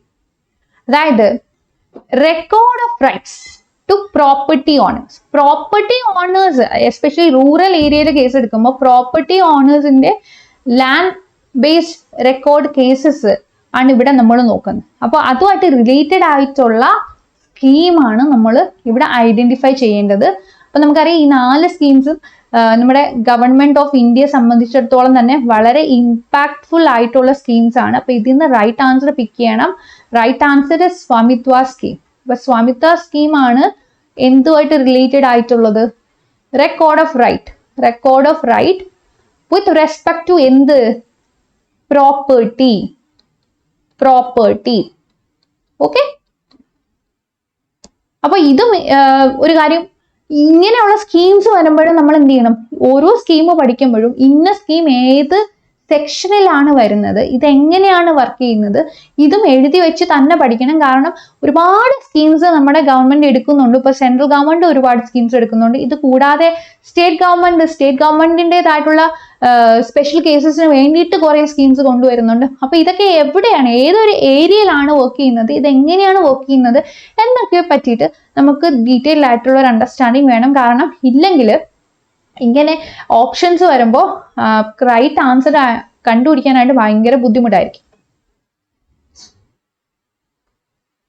അടുത്ത question ആണ്, the first scientific attempt to measure national income of India in 1931 was made by dash. Vaidyan Joshi, V.K.R.V. Rao, Dadabhai Naoroji, Shah and Kambata. So ഇപ്പൊ നിങ്ങൾ നോക്കുമ്പോൾ definitely ഇവരെല്ലാരും തന്നെ ഏതെങ്കിലുമൊക്കെ രീതിയിൽ national ഇൻകവുമായിട്ട് connected ആയിട്ടുള്ള ആൾക്കാരാണ് എന്ന് അറിയാൻ പറ്റും. അപ്പൊ ഇതിൽ കറക്റ്റ് ആൻസർ എങ്ങനെയാണ് കണ്ടുപിടിക്കുന്നത്? First scientific attempt to measure national income ആണ് ചോദിച്ചേക്കുന്നത്. ആൻഡ് അഗൈൻ ഇയറും പറഞ്ഞിട്ടുണ്ട്. 1931 ഈ ഒരു അറ്റംപ്റ്റ് നടന്നത്. സയന്റിഫിക്കലി നാഷണൽ ഇൻകം മെഷർ ചെയ്യാനുള്ള ഒരു അറ്റംപ്റ്റ് ആണ് ഇവിടെ ഉദ്ദേശിക്കുന്നത്. അപ്പൊ നമുക്കറിയാം ഇന്ത്യയില് ഫോർ എക്സാമ്പിൾ ബിഫോർ ഇൻഡിപെൻഡൻസ് ഒക്കെ നടക്കുന്ന ആ ബിഫോർ ഇൻഡിപെൻഡൻസ് കാലഘട്ടം, ഈ ഒരു സമയം നമ്മൾ നോക്കുകയാണെങ്കിൽ ഇന്ത്യൻ ഇക്കോണമി എന്ന് പറയുമ്പോൾ ഒരു പോവർട്ടി സെനാറിയോയിൽ കൂടെ പൊയ്ക്കൊണ്ടിരിക്കുന്ന സമയത്ത് നല്ല രീതിയിൽ ഇന്ത്യൻ ഇക്കോണമിയിൽ പോവർട്ടി ഉണ്ടായിരുന്നു. അപ്പോൾ ആ ഒരു സമയത്ത് എഗൈൻ നമുക്കറിയാം ഈ ബ്രിട്ടീഷുകാര് നമ്മളെ ഒരുപാട് എക്സ്പ്ലോർട്ട് ചെയ്തു. നമ്മുടെ നാട്ടിൽ നിന്ന് ഒരുപാട് വെൽത്ത് അവരുടെ നാട്ടിലേക്ക് അവർ കൊണ്ടുപോയി അല്ലെ. അപ്പോൾ അത് പല രീതിയിൽ റോ മെറ്റീരിയൽസ് ആയിട്ടാണെങ്കിലും അതല്ലാണ്ട് തന്നെ നമ്മുടെ റിലീജിയസ് ഡെസ്റ്റിനേഷൻസ് ഒക്കെ കൊള്ളയടിച്ചിട്ടാണെങ്കിലും ഇവർ നമ്മുടെ നാട്ടിൽ നിന്ന് ഒരുപാട് വെൽത്ത് അവരുടെ നാട്ടിലോട്ട് കൊണ്ടുപോയി. So that was making India so poor. അപ്പൊ ഈ ഒരു അവസ്ഥയിൽ നമ്മുടെ നാട്ടിലെ ഇൻകം എത്രയാണെന്ന് മെഷർ ചെയ്യാൻ വേണ്ടിയിട്ടുള്ള സയന്റിഫിക് അറ്റംപ്റ്റ് ആരാണ് എടുത്തത്? സോ ആദ്യമായിട്ട് നമ്മുടെ ഇന്ത്യയിൽ നാഷണൽ ഇൻകം മെഷർ ചെയ്ത ആള് ആരാന്നല്ല ചോദിച്ചേക്കുന്നത്. Instant question is all about scientific attempt. Scientific attempt വഴി നാഷണൽ ഇൻകം മെഷർ ചെയ്യാൻ ശ്രമിച്ച വ്യക്തി ആര് എന്നുള്ളതാണ്. ആൻഡ് അഗൈൻ ഇയർ ഇവിടെ സ്പെസിഫൈ ചെയ്തിട്ടുണ്ട് 1931. The right answer is V.K.R.V. Rao. So V.K.R.V. Rao 1931 എന്ത് ചെയ്തു? സയന്റിഫിക്കലി പോവർട്ടി മെഷർ ചെയ്യാനായിട്ട് ശ്രമിച്ചു. സോ ഡെഫിനറ്റ്ലി ദാദാഭായ് നവറോജി ഒക്കെ ഇതിനു മുന്നേ തന്നെ പോവർട്ടി മെഷർ ചെയ്യാനായിട്ട് ശ്രമിച്ചിരുന്നു. പക്ഷേ അതിൽ സയന്റിഫിക് എലമെന്റ് ഇല്ലായിരുന്നു. അപ്പൊ അത് ദാദാഭായ് നവറോജി നോക്കുമ്പോൾ നമ്മുടെ അഗ്രികൾച്ചർ ആക്ടിവിറ്റി ആയിരുന്നു കൂടുതൽ അന്നത്തെ കാലത്ത് ഇന്ത്യയിൽ ഉണ്ടായിരുന്നത്. അപ്പോൾ ആ ഒരു പെർസ്പെക്റ്റീവ് എടുത്തിട്ടാണ് ദാദാഭായ് നവറോജിയൊക്കെ ഈ ഒരു പോവർട്ടി നോക്കിയത്. അതേപോലെ തന്നെ നാഷണൽ ഇൻകം എസ്റ്റിമേഷന് വേണ്ടിയിട്ടുള്ള അറ്റംപ്റ്റ്സ് ഒക്കെ നടത്തിയത്. ഇവിടെ ദാദാഭായ് നവറോജി മറ്റ് സെക്ടേഴ്സിനൊന്നും അധികം കൺസിഡർ ചെയ്തില്ല എന്ന് വേണമെങ്കിൽ നമുക്ക് പറയാം. ഇപ്പം ഇൻഡസ്ട്രി സെക്ടർ ആയാലും സർവീസ് സെക്ടർ ആയാലും ഇതൊന്നും ദാദാഭായ് നവറോജി അധികം എംഫസിസ് കൊടുത്തില്ല. കാരണം ഒന്ന് നോക്കുമ്പോൾ എന്താണ്, അഗ്രികൾച്ചർ ആയിരുന്നു ഡോമിനന്റ്. പക്ഷെ BK.R.V. റാവു ഡെഫിനറ്റ്ലി അദ്ദേഹം സർവീസ് സെക്ടർ, ട്രഷറി സെക്ടറിന്റെ കേസ് എടുത്തിരുന്നു. അതേപോലെ തന്നെ മാനുഫാക്ചറിംഗ് സെക്ടറിന്റെ കേസും എടുത്തിരുന്നു to understand the national income of a country in 1931. Okay, അപ്പൊ അടുത്ത നമുക്കൊരു അഗൈൻ കുറച്ച് കുഴപ്പം പിടിച്ച ക്വസ്റ്റ്യൻ ആണ്. Question is like, among the following which are the schemes that are networked to provide bare necessities to a household by government of India? അപ്പോൾ bare necessities ആണ് നമ്മുടെ മെയിൻ കീവേഡ്. bare necessities എന്ന് പറയുമ്പോൾ എന്താണ്, നമ്മുടെ basic ആയിട്ടുള്ള necessities, നമുക്ക് ഇതില്ലാണ്ട് ജീവിക്കാൻ പറ്റാത്ത ഒരവസ്ഥ എന്നുള്ളത്. അപ്പൊ ഇത് മീറ്റ് ചെയ്യാൻ വേണ്ടിയിട്ട് നമ്മുടെ ഗവൺമെന്റ് കൊണ്ടുവന്ന കോമ്പിനേഷൻ ഓഫ് സ്കീംസ് ആണ് ഉദ്ദേശിക്കുന്നത്. Swachh Bharat mission, Atal pension Yojana, Jal Jeevan mission, Sowbhagya Yojana. ഇതാണ് ഫസ്റ്റ് ഓപ്ഷൻ. സെക്കൻഡ് ഓപ്ഷനിലേക്ക് വരുമ്പോൾ സ്വച്ഛ് ഭാരത് മിഷൻ, പ്രധാനമന്ത്രി വയവന്തന യോജന, നെക്സ്റ്റ് പ്രധാനമന്ത്രി മുദ്ര യോജന, സൗഭാഗ്യ യോജന. ഈ ഒരു combination. Option C Swachh Bharat mission, പ്രധാനമന്ത്രി Awas Yojana, Jal Jeevan mission and Saubhagya Yojana. And option D finally Swachh Bharat mission, പ്രധാനമന്ത്രി ആവാസ് യോജന, ജൻ സുരക്ഷ യോജന, പ്രധാനമന്ത്രി ഉജ്വല യോജന. അപ്പൊ ഇങ്ങനെ 4 കോമ്പിനേഷനിലാണ് നമുക്ക് ഈ സ്കീംസ് കൊടുത്തേക്കുന്നത്. ഇപ്പൊ റൈറ്റ് ആൻസർ കണ്ടുപിടിക്കാൻ ഇത്തിരി പാടാണ്. ഇവിടെ കറക്റ്റ് ആൻസർ എന്ന് പറയുമ്പോൾ സ്വച്ഛ് ഭാരത് മിഷൻ. എന്തിനാണ് സ്വച്ഛ് ഭാരത് മിഷൻ കൊണ്ടുവന്നിട്ടുള്ളത്? ഓപ്പൺ ഡിഫെക്കേഷൻ നമുക്ക് വേണ്ട, ക്ലീൻ ഇന്ത്യ എന്നുള്ളൊരു ഐഡിയ ആണ് നമ്മൾ ഉദ്ദേശിക്കുന്നത്. അടുത്തത് പ്രധാനമന്ത്രി ആവാസ് യോജന. എന്തിനാണ്? പേര് പറയുന്നത് പോലെ തന്നെ ഹൗസിംഗ്, ആവാസ്, അതിനാണ് പ്രാധാന്യം കൊടുക്കുന്നത്. Next is Jal Jeevan mission. അപ്പൊ ജൽ ജീവൻ മിഷന് കൊണ്ട് ഗവൺമെന്റ് ഉദ്ദേശിക്കുന്നത് ടാപ്പ് വാട്ടർ കണക്ഷൻ ആൾക്കാർക്ക് കൊടുക്കാൻ വേണ്ടിയിട്ട് എന്നുള്ളതാണ്. And Saubhagya Yojana electricity connection, അതാണ് ഉദ്ദേശിക്കുന്നത്. അപ്പൊ ഈ ഒരു കോമ്പിനേഷൻ ആണ് ബെയർ നെസസിറ്റി എന്ന് പറയുന്ന ഒരു ഐഡിയ കൊണ്ടുവന്നിട്ട് ഗവൺമെന്റ് ഓഫ് ഇന്ത്യ കവർ ചെയ്തത്. ഈ ഒരു കോമ്പിനേഷൻ ഓഫ് സ്കീംസ്. അടുത്തത് നമ്മൾക്ക് ഒരു ന്യൂമറിക്കൽ ക്വസ്റ്റ്യൻ ആണ്. Assume that a country produces only bread and it produces 2000 units of bread for the year 2010 at a price of ₹25 per bread. In 2011, the total amount of bread it produced increased to 2200 and the price was ₹30 per bread. Taking 2010 as base year, what is the GDP deflator in percentage terms? See, GDP deflator നിങ്ങളുടെ ഈ ഒരു exam syllabus വെച്ച് നോക്കുമ്പോൾ വളരെ important ആയിട്ടുള്ള ഒരു concept ആണ്. ഇവിടെ നമ്മുടെ PSC എന്താ ചെയ്തതെന്ന് വെച്ചിട്ടുണ്ടെങ്കിൽ GDP ഡിഫ്ലേറ്റർ എന്താണെന്ന് ഡയറക്റ്റ് ആയിട്ട് ചോദിക്കുകയല്ല ചെയ്തത്. GDP ഡിഫ്ലേറ്റർ ആയിട്ട് ബേസ് ചെയ്തിട്ടുള്ള ഡയറക്റ്റ് ക്വസ്റ്റ്യൻസ് ഒന്നും അല്ല ചോദിച്ചത്. ഇൻസ്റ്റന്റ് ഇത് കണക്ക് റിലേറ്റഡ് ആയിട്ടുള്ള, മാത്സ് റിലേറ്റഡ് ആയിട്ടുള്ള ഒരു ക്വസ്റ്റ്യൻ ആക്കി ചോദിക്കുകയാണ് PSC ചെയ്തത്. So options are option A 20%, option B 80%, option C 100% and option D 120%. അപ്പോൾ നമുക്ക് നോക്കാം ഇതെങ്ങനെയാണ് കൺസിഡർ ചെയ്യേണ്ടത്. അപ്പൊ ആദ്യം നമുക്കറിയാം നമ്മൾ ബേസ് ഇയറും അതേപോലെ തന്നെ കറണ്ട് ഇയറും മനസ്സിലാക്കണം. ബേസ് ഇയർ എന്താണ്? ബേസ് ഇയർ 2010, അതാണ് ആദ്യത്തെ ഇയർ അല്ലെ. അപ്പൊ കറണ്ട് ഇയർ എന്താണ്? കറണ്ട് ഇയർ ഈസ് എത്രയാണ്? 2011. അപ്പൊ ബേസ് ഇയറിലെയും കറണ്ട് ഇയറിലെയും ക്വാണ്ടിറ്റീസ് നമ്മൾ മനസ്സിലാക്കണം. ബേസ് ഇയറിലെയും കറണ്ട് ഇയറിലെയും ക്വാണ്ടിറ്റീസ്. അപ്പൊ അത് ക്വസ്റ്റ്യനിൽ പറയുന്നുണ്ട്. ബേസ് ഇയറിലെ ക്വാണ്ടിറ്റി എന്ന് പറയുമ്പോൾ 2000 ആണ്. മറ്റേ കറണ്ട് ഇയറിലെ 2200. അതേപോലെ ബേസ് ഇയറിലെയും കറണ്ട് ഇയറിലെയും പ്രൈസ് നമ്മൾ മനസ്സിലാക്കണം. ബേസ് ഇയറിലെ പ്രൈസ് 25ഉം കറണ്ട് ഇയറിലെ പ്രൈസ് 30ഉം. ഓക്കെ, ഇനി നമ്മൾ എന്ത് ചെയ്യണം എന്ന് വെച്ചിട്ടുണ്ടെങ്കിൽ GDP 2011 ടേംസിൽ കണ്ടുപിടിക്കണം. GDP 2011 ടേംസിൽ കണ്ടുപിടിക്കണം. അതെങ്ങനെയാണ് കണ്ടുപിടിക്കുന്നത്? അതായത് 2011 ക്വാണ്ടിറ്റി 2200 അത് ടൈംസ് പ്രൈസ് 30. അപ്പൊ നമുക്ക് 2011 ടേംസിലുള്ള GDP കിട്ടും. പ്രൈസിന്റെ ക്വാണ്ടിറ്റി രണ്ടും 2011 കേസ് തന്നെയാണ് എടുക്കുന്നത്. 2011 പ്രൈസും 2011 ക്വാണ്ടിറ്റി. ഓക്കെ, അപ്പോ നമുക്ക് 66000 എന്ന് പറഞ്ഞിട്ട് ഒരു വാല്യൂ കിട്ടും. ഇനി നമ്മൾ എന്ത് ചെയ്യും? നമ്മുടെ ബേസ് ഇയറിന്റെ ടേംസിൽ 2010 ടേംസിൽ നമ്മൾ എന്ത് ചെയ്യുന്നു? ഇതേ ക്വാണ്ടിറ്റി വെച്ചിട്ട് പ്രൈസിന് മാത്രം മാറ്റം വരുത്തുന്നു. അതായത് ഇതേ ക്വാണ്ടിറ്റി 2200 എന്ന് പറഞ്ഞ ക്വാണ്ടിറ്റി 2010 പ്രൈസ് ആയിട്ടുള്ള 25 വെച്ചിട്ട് നോക്കുന്നു. അപ്പൊ അതായത് 2200 ടൈംസ് 25. അപ്പൊ നമുക്ക് 5500 എന്ന് പറഞ്ഞിട്ട് 000 എന്ന് പറഞ്ഞിട്ട് ഒരു വാല്യൂ കിട്ടും. അപ്പൊ നമുക്ക് ആദ്യം കിട്ടിയ വാല്യൂ എത്രയാണ്? 66000 by divided by 55000 okay into 100. അതാണ് GDP ഡിഫ്ലേറ്റർ. GDP ഡിഫ്ലേറ്ററിന്റെ ഫോർമുല നമുക്കറിയാം.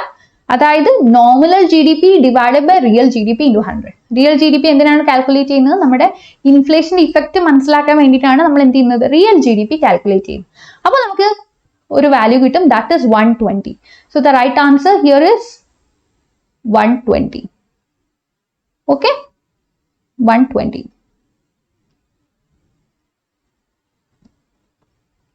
അടുത്ത ക്വസ്റ്റ്യൻ ആണ്,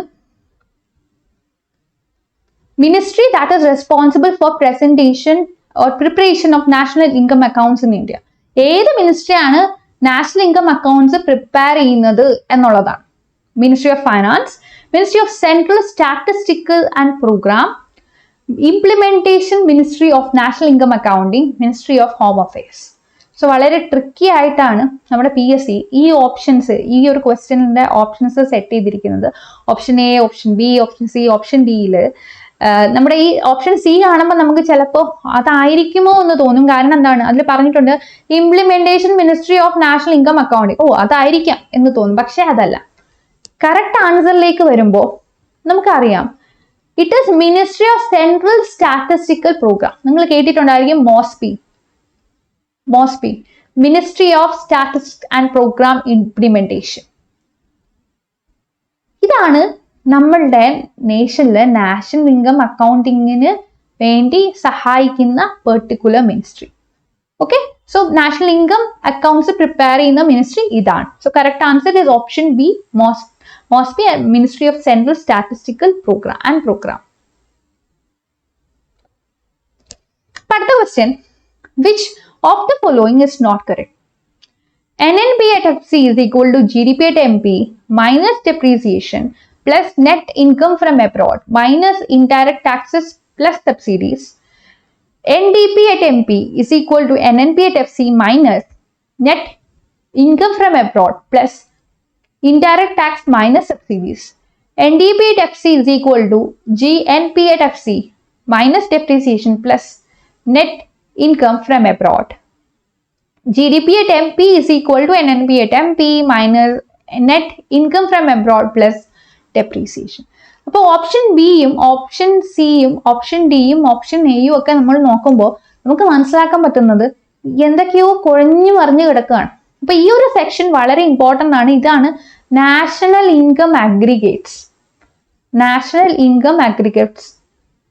അപ്പോൾ മിക്കവാറും PSCയുടെ ഏതൊരു ക്വസ്റ്റ്യൻ പേപ്പർ വേറെ എക്കണോമിക്സിനെ ഹൈലൈറ്റ് ചെയ്ത് കൊടുത്തിരിക്കുന്ന, സിലബസിൽ എക്കണോമിക്സിനെ ഹൈലൈറ്റ് ചെയ്ത് കൊടുത്തിരിക്കുന്ന ഏതൊരു ക്വസ്റ്റ്യൻ പേപ്പർ എടുത്ത് നോക്കിയാലും നാഷണൽ ഇൻകം എന്ന് പറയുന്ന ഒരു സെക്ഷൻ അവിടെ കാണാൻ പറ്റും. അതേപോലെ തന്നെ ഈ നാഷണൽ ഇൻകം അഗ്രിഗേറ്റ്സ് നിന്ന് മിക്കവാറും ഒരു ക്വസ്റ്റ്യൻ എന്തായാലും കാണും.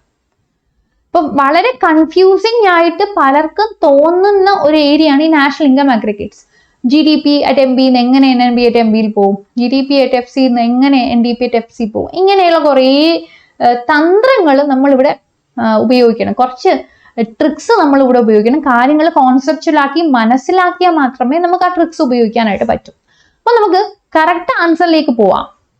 ഇവിടെ കറക്റ്റ് ആൻസർ എന്ന് പറയുമ്പോൾ NDP at FC is equal to GNP at FC minus depreciation plus net income from abroad. അതായത് നമുക്ക് NDP ഇതിൽ നിന്നും നമുക്ക് GNP യിലാണ് വരേണ്ടത്. അപ്പൊ രണ്ട് സ്ഥലത്തും FC ആണുള്ളത്, ഫാക്ടർ കോസ്റ്റ് ആണുള്ളത്. അതായത് NDP എന്ന് പറഞ്ഞാൽ എന്താണ്? Net domestic product. GNP എന്ന് വെച്ചാൽ എന്താണ്? Gross national product. അപ്പോൾ net domestic product at factor കോസ്റ്റിൽ നിന്നും നമ്മൾ എവിടെ എത്തണം? Gross national product at factor കോസ്റ്റിൽ എത്തണം. അപ്പോൾ ഇപ്പൊ ഫാക്ടർ കോസ്റ്റ് രണ്ട് സ്ഥലത്തും സെയിം ആണ്. അപ്പൊ അവിടെ നമ്മൾ ഒരു മാറ്റവും വരുത്തണ്ട.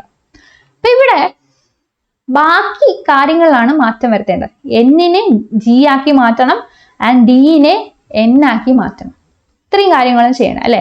എന്നിനെ നമ്മൾ G ആക്കി മാറ്റണം ആൻഡ് ഡിയെ നമ്മൾ എന്താക്കണം? N ആക്കി മാറ്റണം. അപ്പൊ നമുക്ക് അറിയാം എന്നിനെ G ആക്കി മാറ്റാൻ നമ്മൾ എന്ത് ചെയ്യണം? നെറ്റിനെ ഗ്രോസ് ആക്കി മാറ്റാനായിട്ട് നമ്മൾ ഡെപ്രീസിയേഷൻ കുറയ്ക്കണം അല്ലെ. നെറ്റിന്റെ കൂടെ ഡെപ്രീസിയേഷൻ ആഡ് ചെയ്യുമ്പോഴാണ് എന്താവുന്നത്? ഗ്രോസ് ആകുന്നത്. അപ്പോ ഗ്രോസിൽ നിന്നും ഡെപ്രീസിയേഷൻ കുറയ്ക്കുമ്പോൾ എന്താവും? ഗ്രോസിൽ നിന്നും ഡെപ്രീസിയേഷൻ കുറയ്ക്കുമ്പോൾ നെറ്റ് ആവും അല്ലെ. അപ്പൊ അതേപോലെ തന്നെ ഡൊമസ്റ്റിക്കും നാഷണലും. ഡൊമസ്റ്റിക്കിനെ നാഷണൽ ആക്കാനായിട്ട് നമ്മൾ എന്ത് ചെയ്യണം? Plus NFIA. അപ്പൊ എന്താണ് NFIA? Net factor income from abroad. അപ്പോ ഓപ്ഷൻസ് നോക്കി, എന്താണ് net factor income from abroad? അതിനു മുന്നേ factor income earned from abroad minus factor income given to abroad. അതായത് നമ്മുടെ നാട്ടില് ഒരുപാട് ആൾക്കാർ വിദേശികൾ ജോലി ചെയ്യുന്നുണ്ട്. അപ്പൊ അവർക്ക് നമ്മൾ എന്ത് ചെയ്യുന്നു? സാലറി കൊടുക്കുന്നു. അതേപോലെ ഇന്ത്യൻ സിറ്റിസൺസ് ഒരുപാട് പേര് വിദേശത്ത് ജോലി ചെയ്യുന്നുണ്ട്. അവർക്ക് ആര് സാലറി കൊടുക്കും? ഇവരെവിടെയാണോ, ഏത് രാജ്യത്താണോ ജോലി ചെയ്യുന്നത് ആ രാജ്യത്തില് കമ്പനി സാലറി കൊടുക്കും. അപ്പോ ഇവിടെ ഒരു ക്ലാഷ് വരുന്നുണ്ട്. നമ്മൾ ആർക്കൊക്കെയോ സാലറി കൊടുക്കുന്നുണ്ട്, നമ്മുടെ ആൾക്കാർക്ക് ആരൊക്കെയോ സാലറി തരുന്നുണ്ട്. അപ്പൊ ഇവിടെ നമുക്കൊരു നെറ്റ് എഫക്റ്റ് എടുക്കണം. ഒരു ഡിഫറൻസ് എടുത്തിട്ട് നമുക്ക് യഥാർത്ഥത്തിൽ എത്രമാത്രം പൈസയാണ് കിട്ടുന്നതെന്ന് അറിയണ്ടേ. അപ്പൊ നമ്മൾ കൊടുക്കുന്നതിൽ നിന്ന് നമ്മൾ കിട്ടുന്നത് മാറ്റുന്നു, അല്ലെങ്കിൽ നമ്മൾക്ക് കിട്ടുന്നതിൽ നിന്ന് നമ്മൾ കൊടുക്കുന്നത് മാറ്റുന്നു. So that is called net factor income from abroad. അപ്പൊ ഈ കറക്റ്റ് ഓപ്ഷൻ നോക്കുമ്പോൾ GNP at FC minus depreciation plus net income from abroad ആണ് correct answer here. അടുത്ത ക്വസ്റ്റ്യൻ ആണ്, according to the economic survey of 2021 the highest rise in wheat producing states in India are? Option A West Bengal and Uttar Pradesh, option B West Bengal and Punjab, option C Uttar Pradesh and Madhya Pradesh, and option D Uttar Pradesh and Punjab. Clash വരാൻ എല്ലാ സാധ്യതയുണ്ട് അല്ലെ. അപ്പൊ നമുക്കറിയാം പഞ്ചാബിനെയും west ബംഗാളിനെയും UP-നെയും അങ്ങോട്ടും ഇങ്ങോട്ടും തിരിച്ച് എല്ലായിടത്തും ഇട്ടിട്ടുണ്ട്. മധ്യപ്രദേശ് മാത്രം ഓരോ ഓപ്ഷനിൽ മാത്രമേ ഉള്ളൂ. അപ്പൊ നമുക്ക് ഡെഫിനറ്റ് ആയിട്ടും മധ്യപ്രദേശ് അധികം റൈസ് വീറ്റ് പ്രൊഡക്ഷനിൽ നമ്മൾ നോക്കുമ്പോൾ ഇവർ അത്രയൊന്നും വരുന്നില്ല എന്ന് നമുക്കറിയാം. പക്ഷെ ആരാണ് ഇവിടെ ഡോമിനേറ്റ് ചെയ്ത് നിൽക്കുന്നത് നമുക്ക് മനസ്സിലാക്കണേ. റൈസിൽ ആരാണ്, വീറ്റിൽ ആരാണ്, ഏറ്റവും ഈ തന്നിരിക്കുന്ന ഓപ്ഷന്റെ ആ കോമ്പിനേഷൻ ഏതാണ് കറക്റ്റ് വരുന്നത് നമ്മൾ മനസ്സിലാക്കണം. കറക്റ്റ് എന്ന് പറയുമ്പോൾ നമ്മുടെ ഓപ്ഷൻ എ ആണ്. വെസ്റ്റ് ബംഗാൾ നോക്കുമ്പോൾ വെസ്റ്റ് ബംഗാള് റൈസിലാണ് ഡോമിനേഷൻ കാണിക്കുന്നത് ആൻഡ് UP വീട്ടിലാണ് ഡോമിനേഷൻ കാണിക്കുന്നത്. സോ തന്നിരിക്കുന്ന ഓപ്ഷൻസിൽ ഇവരാണ് കറക്റ്റ് വരുന്നത്. അപ്പോൾ ബാക്കി എല്ലാ ഓപ്ഷൻസും തെറ്റാണ്. അപ്പൊ ഇതും എന്താണ്, ഓരോ ക്രോപ്പ് എടുക്കുമ്പോഴും ഓൾ ഓവർ ഇന്ത്യയിൽ ഏത് പെർട്ടിക്കുലർ സ്റ്റേറ്റ് ആണ് ഡോമിനേറ്റ് ചെയ്യുന്നത് എന്നുള്ളത് വളരെ ഇമ്പോർട്ടൻ്റ് ആയിട്ട് നോക്കണം. ഇതൊന്നും നോക്കി ഈ ഒരു particular question is based on 2020-21 economic survey. അപ്പോൾ മനസ്സിലാക്കണം, എല്ലാ വർഷത്തെയും ഇക്കണോമിക് സർവേ, എസ്പെഷ്യലി നമ്മുടെ റീസെന്റ് ആയിട്ടുള്ള ഇക്കണോമിക് സർവേക്ക് വളരെ പ്രാധാന്യമുണ്ട്. എക്സാം നടക്കുന്നതിന് തൊട്ട് മുന്നേ ഉള്ള ഇക്കണോമിക് സർവേ പറ്റിയിട്ട് വളരെ വ്യക്തമായിട്ടുള്ള ഒരു ഐഡിയ ഉണ്ടാവണം. അപ്പൊ നമുക്ക് ഇപ്പോൾ കഴിഞ്ഞ വർഷത്തിന് ഏറ്റവും റീസെന്റ് ആയിട്ട് റിലീസ് ചെയ്ത ഇക്കണോമിക് സർവേ പറ്റിയിട്ട് വളരെ വ്യക്തമായിട്ട് ഒരു ഐഡിയ ഉണ്ടായിരിക്കണം. അത് ഇമ്പോർട്ടൻ്റ് ആണ്. അതും നമ്മളെ മനസ്സിലാക്കി തരാണ് ഈ ഒരു ക്വസ്റ്റ്യൻ. അടുത്ത ക്വസ്റ്റ്യനിലേക്ക് നമ്മൾ പോകുന്നു. Scheme announced by the government of India to create new employment and restoration of loss of employment during COVID is dash. Option A प्रधानमंत्री गरीब कल्याण योजना और PMGKY, ऑप्शन बी आत्मनिर्भर भारत रोजगार योजना और ABRY, option C prime minister's employment generation programme और PMEGP, and finally option D Deen Dayal Antyodaya योजना national urban livelihood mission. അപ്പോ നമ്മൾ കോവിഡ് പാൻഡമിക് റിലേറ്റഡ് ആയിട്ടാണ് ഈ ഒരു ക്വസ്റ്റ്യൻ ചോദിച്ചേക്കുന്നത്. അപ്പൊ മനസ്സിലാക്കണം, കോവിഡ് നമ്മൾ വിചാരിക്കും 2019 കഴിഞ്ഞല്ലോ, അന്ന് കുറച്ച് ഇഫക്റ്റ് 2019, 20, 21, മാക്സിമം 22 വരെയൊക്കെ ഉണ്ടായിരുന്നു. അപ്പോൾ ഇപ്പോൾ അതിന് വലിയ പ്രാധാന്യം ഇല്ല എന്ന് ഒരു കാരണവശാലും വിചാരിക്കരുത്. കാരണം കോവിഡ് അന്ന് വന്നപ്പോൾ നമ്മുടെ ഇന്ത്യയിലെ എല്ലാ സെക്ടേഴ്സിനെയും ബാധിച്ചു. ഇന്ത്യയിലെ മാത്രമല്ല, ലോകത്തിലെ മൊത്തത്തിനെ ബാധിച്ചു. ഇന്ത്യയുടെ കേസ് എടുക്കുകയാണെങ്കിൽ ഇന്ത്യയുടെ എല്ലാ സെക്ടേഴ്സിനെയും ബാധിച്ചു. പക്ഷെ ചില സെക്ടറിന്റെ ബാധിച്ചത് അതിന്റെ ഇന്റൻസിറ്റി കുറവായിരുന്നു, ചില സെക്ടറിനെ നല്ല ഇന്റൻസ് ആയിട്ട് തന്നെ ബാധിച്ചു. അപ്പോൾ കോവിഡിൽ നിന്നും, ആ കോവിഡ് അന്ന് ഉണ്ടാക്കിയ ആ ഒരു നഷ്ടത്തിൽ നിന്നും ഇന്ത്യ കരകയറാൻ ഒരുപാട് ഇനിഷ്യേറ്റീവ്സ് എടുക്കേണ്ടി വന്നു. സോ ഈവൻ ടുഡേ കോവിഡ് നമുക്ക് വരുത്തിയ ആ ഒരു നഷ്ടം നമ്മൾ റിയലൈസ് ചെയ്ത് എപ്പോഴും മനസ്സിലാക്കി നമ്മളെ ഇക്കോണമി അതൊന്ന് മറികടക്കാൻ വേണ്ടി എടുത്ത പ്രോഗ്രാംസിനെ പറ്റിയിട്ടൊക്കെ നമ്മൾ ഓരോ നിമിഷം ഓർത്തിരിക്കണം എന്ന് തന്നെ പറയേണ്ടി വരും. അപ്പൊ ഇവിടുത്തെ കറക്റ്റ് ആൻസർ ആത്മനിർഭർ ഭാരത് റോസ്ഗാർ യോജന. അപ്പൊ ഇവിടെ നമ്മുടെ ഗവൺമെന്റ് എന്ത് ചെയ്തു എന്ന് വെച്ചിട്ടുണ്ടെങ്കിൽ കോവിഡ് സമയത്ത് ജോലി നഷ്ടപ്പെട്ട ആൾക്കാരെ അവർക്ക് വേണ്ടിയിട്ട് ആണ് ഈ ഒരു പെർട്ടിക്കുലർ സ്കീം മെയിൻ ആയിട്ട് ഉദ്ദേശിക്കുന്നത്. അപ്പോൾ ഇവർക്ക് വേണ്ടി പുതിയ എംപ്ലോയ്മെന്റ് ഓപ്പർച്യൂണിറ്റീസ് കൊണ്ടുവരിക, ഇവർക്ക് ജോലി കൊടുക്കുക, ഇവർക്ക് ജോലി കിട്ടാൻ വേണ്ടിയിട്ടൊക്കെ ഉള്ള സാധ്യതകൾ തുറന്നു കൊടുക്കുക, അങ്ങനെയൊക്കെയാണ് നമ്മുടെ ഈ ഒരു ആത്മനിർഭർ ഭാരത് റോസ്ഗാർ യോജന കൊണ്ട് ഉദ്ദേശിക്കുന്നത്. അപ്പോൾ നമുക്കറിയാം, ആത്മനിർഭർ എന്ന് പറയുമ്പോൾ തന്നെ എന്താണ്, നമ്മളിവിടെ സെൽഫ് റിലയൻസ് ഐഡിയ സ്ട്രെസ് ചെയ്യാണ് അല്ലെ. സെൽഫ് റിലയൻസ് എന്ന് പറയുന്ന ഐഡിയ സ്ട്രെസ് ചെയ്യാൻ. അപ്പൊ നമുക്കറിയാം, ഇന്ന് നമ്മൾ ഈ മേക്ക് ഇൻ ഇന്ത്യ പ്രോഗ്രാമിനെയൊക്കെ പറ്റിയിട്ട് നമ്മൾ ഇന്ന് ഒരുപാട് ചർച്ച ചെയ്യുന്നുണ്ട്. ഇപ്പോൾ മാത്രമല്ല, ഇത് തുടങ്ങിയപ്പോൾ മുതൽ തന്നെ നമ്മൾ ചർച്ച ചെയ്യുന്നുണ്ട്. ഇത് എത്രമാത്രം വിജയിക്കും എന്നുള്ളതിനെ പറ്റിയിട്ട്. നമുക്ക് പ്രോഗ്രാം തുടങ്ങിയതിന് ശേഷം നമുക്ക് കാണാൻ പറ്റി ഒരുപാട് പ്രൊഡക്ഷൻ യൂണിറ്റ്സ് നമ്മുടെ നാട്ടിൽ നമുക്ക് തന്നെ ക്രിയേറ്റ് ചെയ്യാൻ പറ്റി. അത് കാരണം നമ്മുടെ ഇമ്പോർട്ട്സ് ഒരു പരിധിവരെയൊക്കെ നമുക്ക് കുറയ്ക്കാൻ പറ്റി. എല്ലാ തരത്തിലും മൊത്തത്തിൽ കുറച്ചു എന്നുള്ളതല്ല, പക്ഷെ അന്ന് എക്സിസ്റ്റ് ചെയ്തിരുന്ന ഒരു ഇമ്പോർട്ട് കേസ് നോക്കുമ്പോൾ ഇമ്പോർട്ട്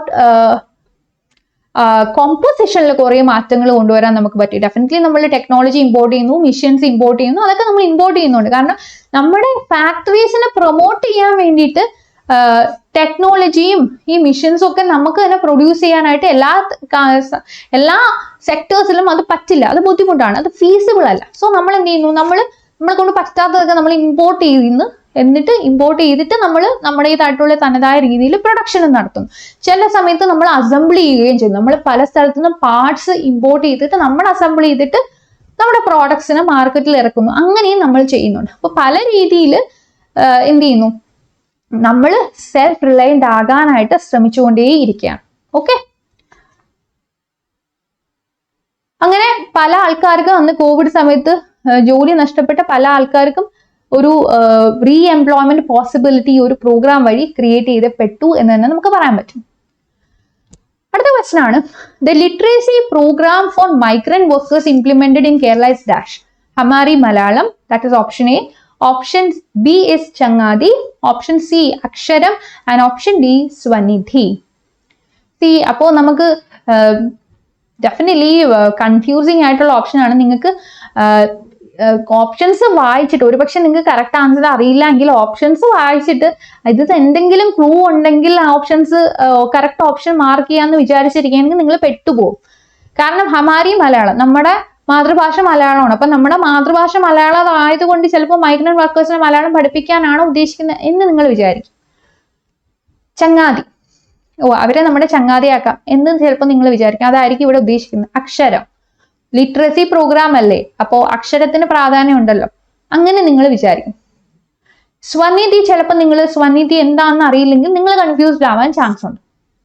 അപ്പൊ ഇവിടെ നമ്മൾ ഈ literacy programme especially for migrant workers കൊണ്ട് ഉദ്ദേശിക്കുന്നത് ചങ്ങാതിയാണ്. ഓക്കെ, അപ്പൊ മൈഗ്രന്റ് വർക്കേഴ്സ് എന്ന് പറയുമ്പോൾ നമ്മളെ സംബന്ധിച്ചിടത്തോളം നമ്മുടെ ഗസ്റ്റ് ആണ് അല്ലെ, നമ്മുടെ ഗസ്റ്റ് ആണ്. അപ്പൊ നമ്മൾ ഗസ്റ്റിനെ എങ്ങനെ ട്രീറ്റ് ചെയ്യണം? നമ്മുടെ അതിഥി ദേവോ ഭവ എന്നൊക്കെ നമ്മുടെ സംസ്കാരം പറയുന്നുണ്ട് അല്ലെ, അതിഥി ദേവോ ഭവ. ഇത് നമ്മുടെ സംസ്കാരം പറയുമ്പോൾ നമ്മൾ നമ്മുടെ ഗസ്റ്റിനെ അതേപോലെ ട്രീറ്റ് ചെയ്യണമല്ലോ. അപ്പൊ ഈ ലിറ്ററസി പ്രോഗ്രാം കൊണ്ട് ഉദ്ദേശിക്കുന്നത് നമ്മുടെ മൈഗ്രന്റ് വർക്കേഴ്സ് നമ്മുടെ നാട്ടിൽ വരുമ്പോൾ അവർക്ക് നമ്മുടെ ഭാഷ അറിയില്ല, നമ്മുടെ കൾച്ചറിനെ പറ്റിയിട്ടും വലിയ ധാരണ ഉണ്ടാവില്ല. കാരണം കേരളത്തിന്റെ കൾച്ചർ അല്ലായിരിക്കും ചിലപ്പോൾ അവരുടെ സ്റ്റേറ്റിന്റെ കൾച്ചർ, ഒരുപാട് വ്യത്യാസം എന്തായാലും വരും. അപ്പോൾ അത് അവർക്ക് അറിയത്തില്ല. അപ്പൊ ഇതെന്ത് ചെയ്യുന്നു, നമ്മുടെ ലിറ്ററസി പ്രോഗ്രാം, ഈ ഒരു ലിറ്ററസി പ്രോഗ്രാം വഴി, ചങ്ങാതി എന്ന് പറഞ്ഞൊരു ലിറ്ററസി പ്രോഗ്രാം വഴി നമ്മൾ അവർക്ക് കുറേ കാര്യങ്ങൾ പഠിപ്പിച്ചു കൊടുക്കുകയാണ്. അത്യാവശ്യം വേണ്ട മലയാളം സംസാരിക്കാനും കമ്മ്യൂണിക്കേറ്റ് ചെയ്യാനും, അത്യാവശ്യം വേണ്ട മാത്തമാറ്റിക്കൽ സ്കിൽസ്, അത്യാവശ്യം വേണ്ട മലയാളം വായിക്കാനും എഴുതാനും നമ്മൾ പഠിപ്പിച്ചു കൊടുക്കും. പക്ഷെ അത് എത്രമാത്രം അവർക്ക് പ്രയോജനപ്പെടുന്നു എന്നുള്ളത് നമുക്കറിയില്ല. But still we are doing that. അപ്പൊ ഈ ചങ്ങാതി എന്ന് പറയുമ്പോൾ നമ്മളിൽ ഒരാളായി നമ്മൾ അവരെ അക്സെപ്റ്റ് ചെയ്യാണ്. സോ ഈ literacy programme for migrant workers is something that Kerala was implementing with a very open mind. നമ്മൾ വളരെ ഓപ്പൺ ആയിട്ട് അവരെ സ്വീകരിക്കാൻ ആയിട്ടുള്ള നമ്മുടെ ഒരു അക്സെപ്റ്റൻസ് ആണ് ഈ ചങ്ങാതി പ്രോഗ്രാം കൊണ്ട് നമ്മൾ ഉദ്ദേശിക്കുന്നത്. സോ റൈറ്റ് ആൻസർ ചങ്ങാതി പ്രോഗ്രാം. ഓക്കെ, അടുത്തത് among the following which is not one of the 4 pillars of the policy framework of Nava Kerala അല്ലെങ്കിൽ ന്യൂ കേരള. അപ്പൊ ന്യൂ കേരളയുടെ 4 pillars എടുത്ത് നോക്കുമ്പോൾ ഇതിൽ ഏതാണ് 4 pillars-ൽ പെടാത്തത്? അതാണ് ക്വസ്റ്റ്യൻ. സി, ഇങ്ങനെ നോട്ട് ക്വസ്റ്റ്യനിൽ വരുമ്പോൾ, നോട്ട് എന്നുള്ള വാക്ക് ക്വസ്റ്റ്യനിൽ വരുമ്പോൾ നിങ്ങളത് പ്രത്യേകം ശ്രദ്ധിച്ചില്ലെങ്കിൽ വളരെ നെഗറ്റീവ് ഇമ്പാക്റ്റ് ആയിരിക്കും അത് ഉണ്ടാക്കുന്നത്. അവിടെ നമുക്കറിയാം നെഗറ്റീവ് മാർക്കിംഗ് ഒക്കെ ഉള്ളതാണ്. അപ്പൊ ഈ നോട്ട് വിട്ടുപോയിട്ടുണ്ടെങ്കിൽ ചിലപ്പോൾ റോങ് ആയിട്ടുള്ള ഒരു ഓപ്ഷൻ ആയിരിക്കും മാർക്ക് ചെയ്യുന്നത്. So that will be creating a lot of demerits അല്ലെ. അപ്പോ നമ്മുടെ ഓപ്ഷൻസിലേക്ക് കിടക്കാം. Option A, integrated water resource management. Option B, eco-sensitive and risk-informed land use and settlements approach. Option C, promoting knowledge, innovation and technology. And option D, finally, Haritha Bhavanam greenhouse project. See, നവ കേരളത്തിൽ പെടാത്ത അല്ലെങ്കിൽ new Kerala ഇനിഷ്യേറ്റീവിൽ പെടാത്ത കേസാണ് നമുക്ക് വേണ്ടത്. So right answer is ഹരിത ഭവനം green house project. അതല്ലാതെ വാട്ടർ റിലേറ്റഡ് ആയിട്ടുള്ളതും എക്കോ ഫ്രണ്ട്ലി റിലേറ്റഡ് ആയിട്ടുള്ള ഇനിഷ്യേറ്റീവും, അതുപോലെ തന്നെ നമ്മുടെ ഹെൽത്തിനെ പ്രൊമോട്ട് ചെയ്യുന്ന കേസും എഡ്യൂക്കേഷനെ പ്രൊമോട്ട് ചെയ്യുന്ന കേസും, എഡ്യൂക്കേഷൻ, ഹെൽത്ത്, അതുപോലെ തന്നെ eco friendly practices, eco friendly അല്ലെങ്കിൽ eco friendly in the sense that ഇവിടെ നമ്മൾ എക്കോ സെൻസിറ്റീവ് ആസ്പെക്ട് ആണ് എടുക്കുന്നത്, അതല്ലാതെ പ്യുവർലി എക്കോ ഫ്രണ്ട്ലി സംഭവം അല്ല. കാരണം ഇക്കോ ഫ്രണ്ട്ലി ആയിട്ട് മാറുന്നത് എങ്ങനെയാണ്, നമ്മൾ എൻവയോൺമെന്റൽ സെൻസിറ്റിവിറ്റി നമ്മൾ മനസ്സിലാക്കുമ്പോഴാണ്. കാരണം എവിടേക്കാണ് റിസ്ക് ഉള്ളത്, എവിടേക്കാണ് റിസ്ക് ഇല്ലാത്തത് എന്ന് മനസ്സിലാക്കിയിട്ട് റിസ്ക് ഇല്ലാത്ത സ്ഥലത്ത് മാത്രം സെറ്റിൽമെന്റ് നടത്തുക എന്നുള്ളതാണ് ഇവിടെ ഉദ്ദേശിക്കുന്നത്. അതേപോലെ തന്നെ വാട്ടർ റിസോഴ്സ് മാനേജ്മെന്റ്, നമുക്കറിയാം ഇപ്പോൾ climatic change one of the prominent problems ആയിട്ട് വന്നുകൊണ്ടിരിക്കുകയാണ് അല്ലെ. അപ്പൊ ഈ ഒരു സമയത്ത് വെള്ളത്തിന്റെ ഒരു ദൗർലഭ്യം കാരണം ഒരുപാട് പ്രശ്നങ്ങൾ വരുന്നുണ്ട്. അപ്പൊ അങ്ങനെ പ്രശ്നങ്ങൾ വരാതിരിക്കാൻ വേണ്ടിയിട്ട് നമ്മൾ എന്ത് ചെയ്യണം, വാട്ടർ സേവ് ചെയ്യണം, വളരെ സൂക്ഷിച്ച് വെള്ളം ഉപയോഗിക്കണം, അങ്ങനെയുള്ള കുറേ കാര്യങ്ങൾ വരുന്നുണ്ട്. അടുത്തത്, among the following which state has the highest rate of infant mortality rate during the period 2015-2020? Option A Tamil Nadu, option B Kerala, option C Karnataka, option D Andhra Pradesh. അപ്പൊ എന്താണ് ഇൻഫന്റ് മോർട്ടാലിറ്റി റേറ്റ് എന്ന് അറിയാം. അതായത് ഒരു വയസ്സ് ആകുന്നതിന് മുന്നേ, ബിഫോർ 1 year കുട്ടികൾ മരിക്കുന്ന ആ ഒരു നിരക്ക് അല്ലെങ്കിൽ ആ ഒരു റേറ്റ്. സോ ഈ ഇൻഫന്റ് മോർട്ടാലിറ്റി റേറ്റ് ഏറ്റവും കൂടുതൽ റിപ്പോർട്ട് ചെയ്തിട്ടുള്ള സ്റ്റേറ്റിനെ പറ്റി, ആൻഡ് പീരീഡ് വളരെ ഇമ്പോർട്ടൻ്റ് ആണ്. ഈ പീരീഡ് പറയുന്നുണ്ട് 2015-20 സമയത്ത്, ആ ഒരു കാലഘട്ടത്തിൽ, ആ ഒരു ഡ്യൂറേഷനിൽ, ഈ ഒരു ഡ്യൂറേഷൻ അല്ലെങ്കിൽ ഈ ഒരു പീരീഡിന്റെ കേസ് സ്പെസിഫിക് ആയിട്ട് പറയാണ്. അപ്പോ infant mortality rate out of the given സ്റ്റേറ്റ്സിൽ ഏതിലായിരുന്നു ഹയസ്റ്റ്? ആന്ധ്രാപ്രദേശിനായിരുന്നു അവിടെ ഹയസ്റ്റ്. അപ്പോ അഗൈൻ റിപ്പോർട്ട്സ് നോക്കേണ്ട വളരെ വലിയ രീതിയിലുള്ള ഒരു ആവശ്യകത ഈ ഒരു എക്സാമിന് വരുന്നുണ്ട് എന്നുകൂടെ മനസ്സിലാക്കണം. റിപ്പോർട്ട് നോക്കുമ്പോൾ ശ്രദ്ധിക്കണം, നിങ്ങൾ എടുക്കേണ്ട റിപ്പോർട്ട് വളരെ റീസെന്റ് ആയിട്ടുള്ള റിപ്പോർട്ട് ആയിരിക്കണം. ഡെഫിനറ്റ്ലി നമുക്ക് പ്രീവിയസ് ഇയർ റിപ്പോർട്ട്സും എടുക്കാം, അത് പുതിയ റിപ്പോർട്ടുമായിട്ട് കമ്പയർ ചെയ്യാം. അതൊക്കെ വളരെ നല്ലതാണ്, കാരണം കമ്പാരിസൺ ബേസ്ഡ് ക്വസ്റ്റ്യൻസ് എന്തെങ്കിലുമൊക്കെ വന്നാൽ നിങ്ങൾക്ക് ആൻസർ ചെയ്യാമല്ലോ. അപ്പൊ ഏറ്റവും ഇമ്പോർട്ടന്റ് ഏറ്റവും റീസെന്റ് ആയിട്ടുള്ള റിപ്പോർട്ട് എടുത്ത് പഠിക്കുക എന്നുള്ളതാണ്. ഓക്കെ, അതും എഴുതി വെച്ച് തന്നെ പഠിക്കണം. എഴുതി വെച്ച് പഠിക്കണം എന്ന് പറയാനുള്ള കാര്യം ഡേറ്റ ആണ്, ഫാക്ട്സ് ആണ്. അപ്പോൾ നമ്പേഴ്സ് വെച്ചിട്ടാണ് നമ്മൾ കളിക്കുന്നത്. നമ്പേഴ്സ് ആയതുകൊണ്ട് തന്നെ അങ്ങോട്ടും ഇങ്ങോട്ടും മാറിപ്പോയാൽ കാര്യം തീർന്നു. ഇപ്പൊ ലാസ്റ്റ് ക്വസ്റ്റ്യൻ ആണ്, which of the following quadruple are the members of the quadrilateral security dialogue? Quad.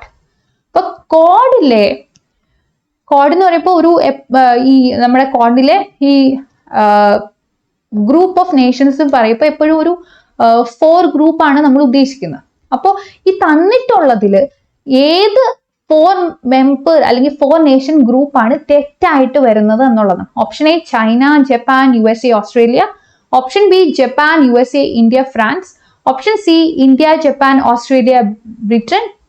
And option D India, USA, Australia, Japan. ഇതിൽ ഏതാണ് തെറ്റായിട്ടുള്ള കോമ്പിനേഷൻ? അതാണ് നമുക്ക് നോക്കേണ്ടത്. So right answer is India, USA, Australia, Japan.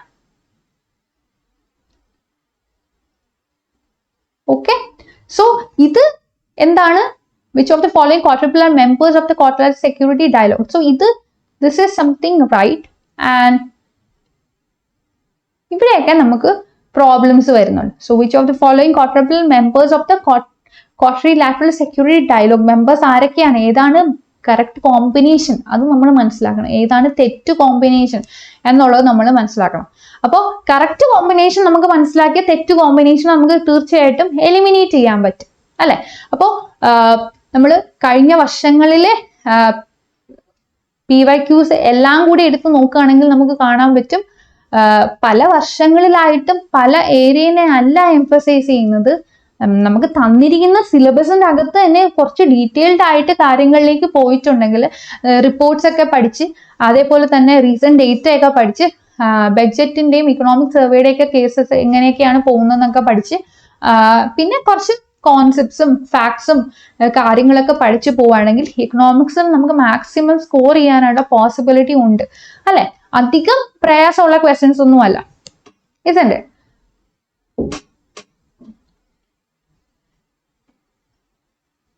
So thank you.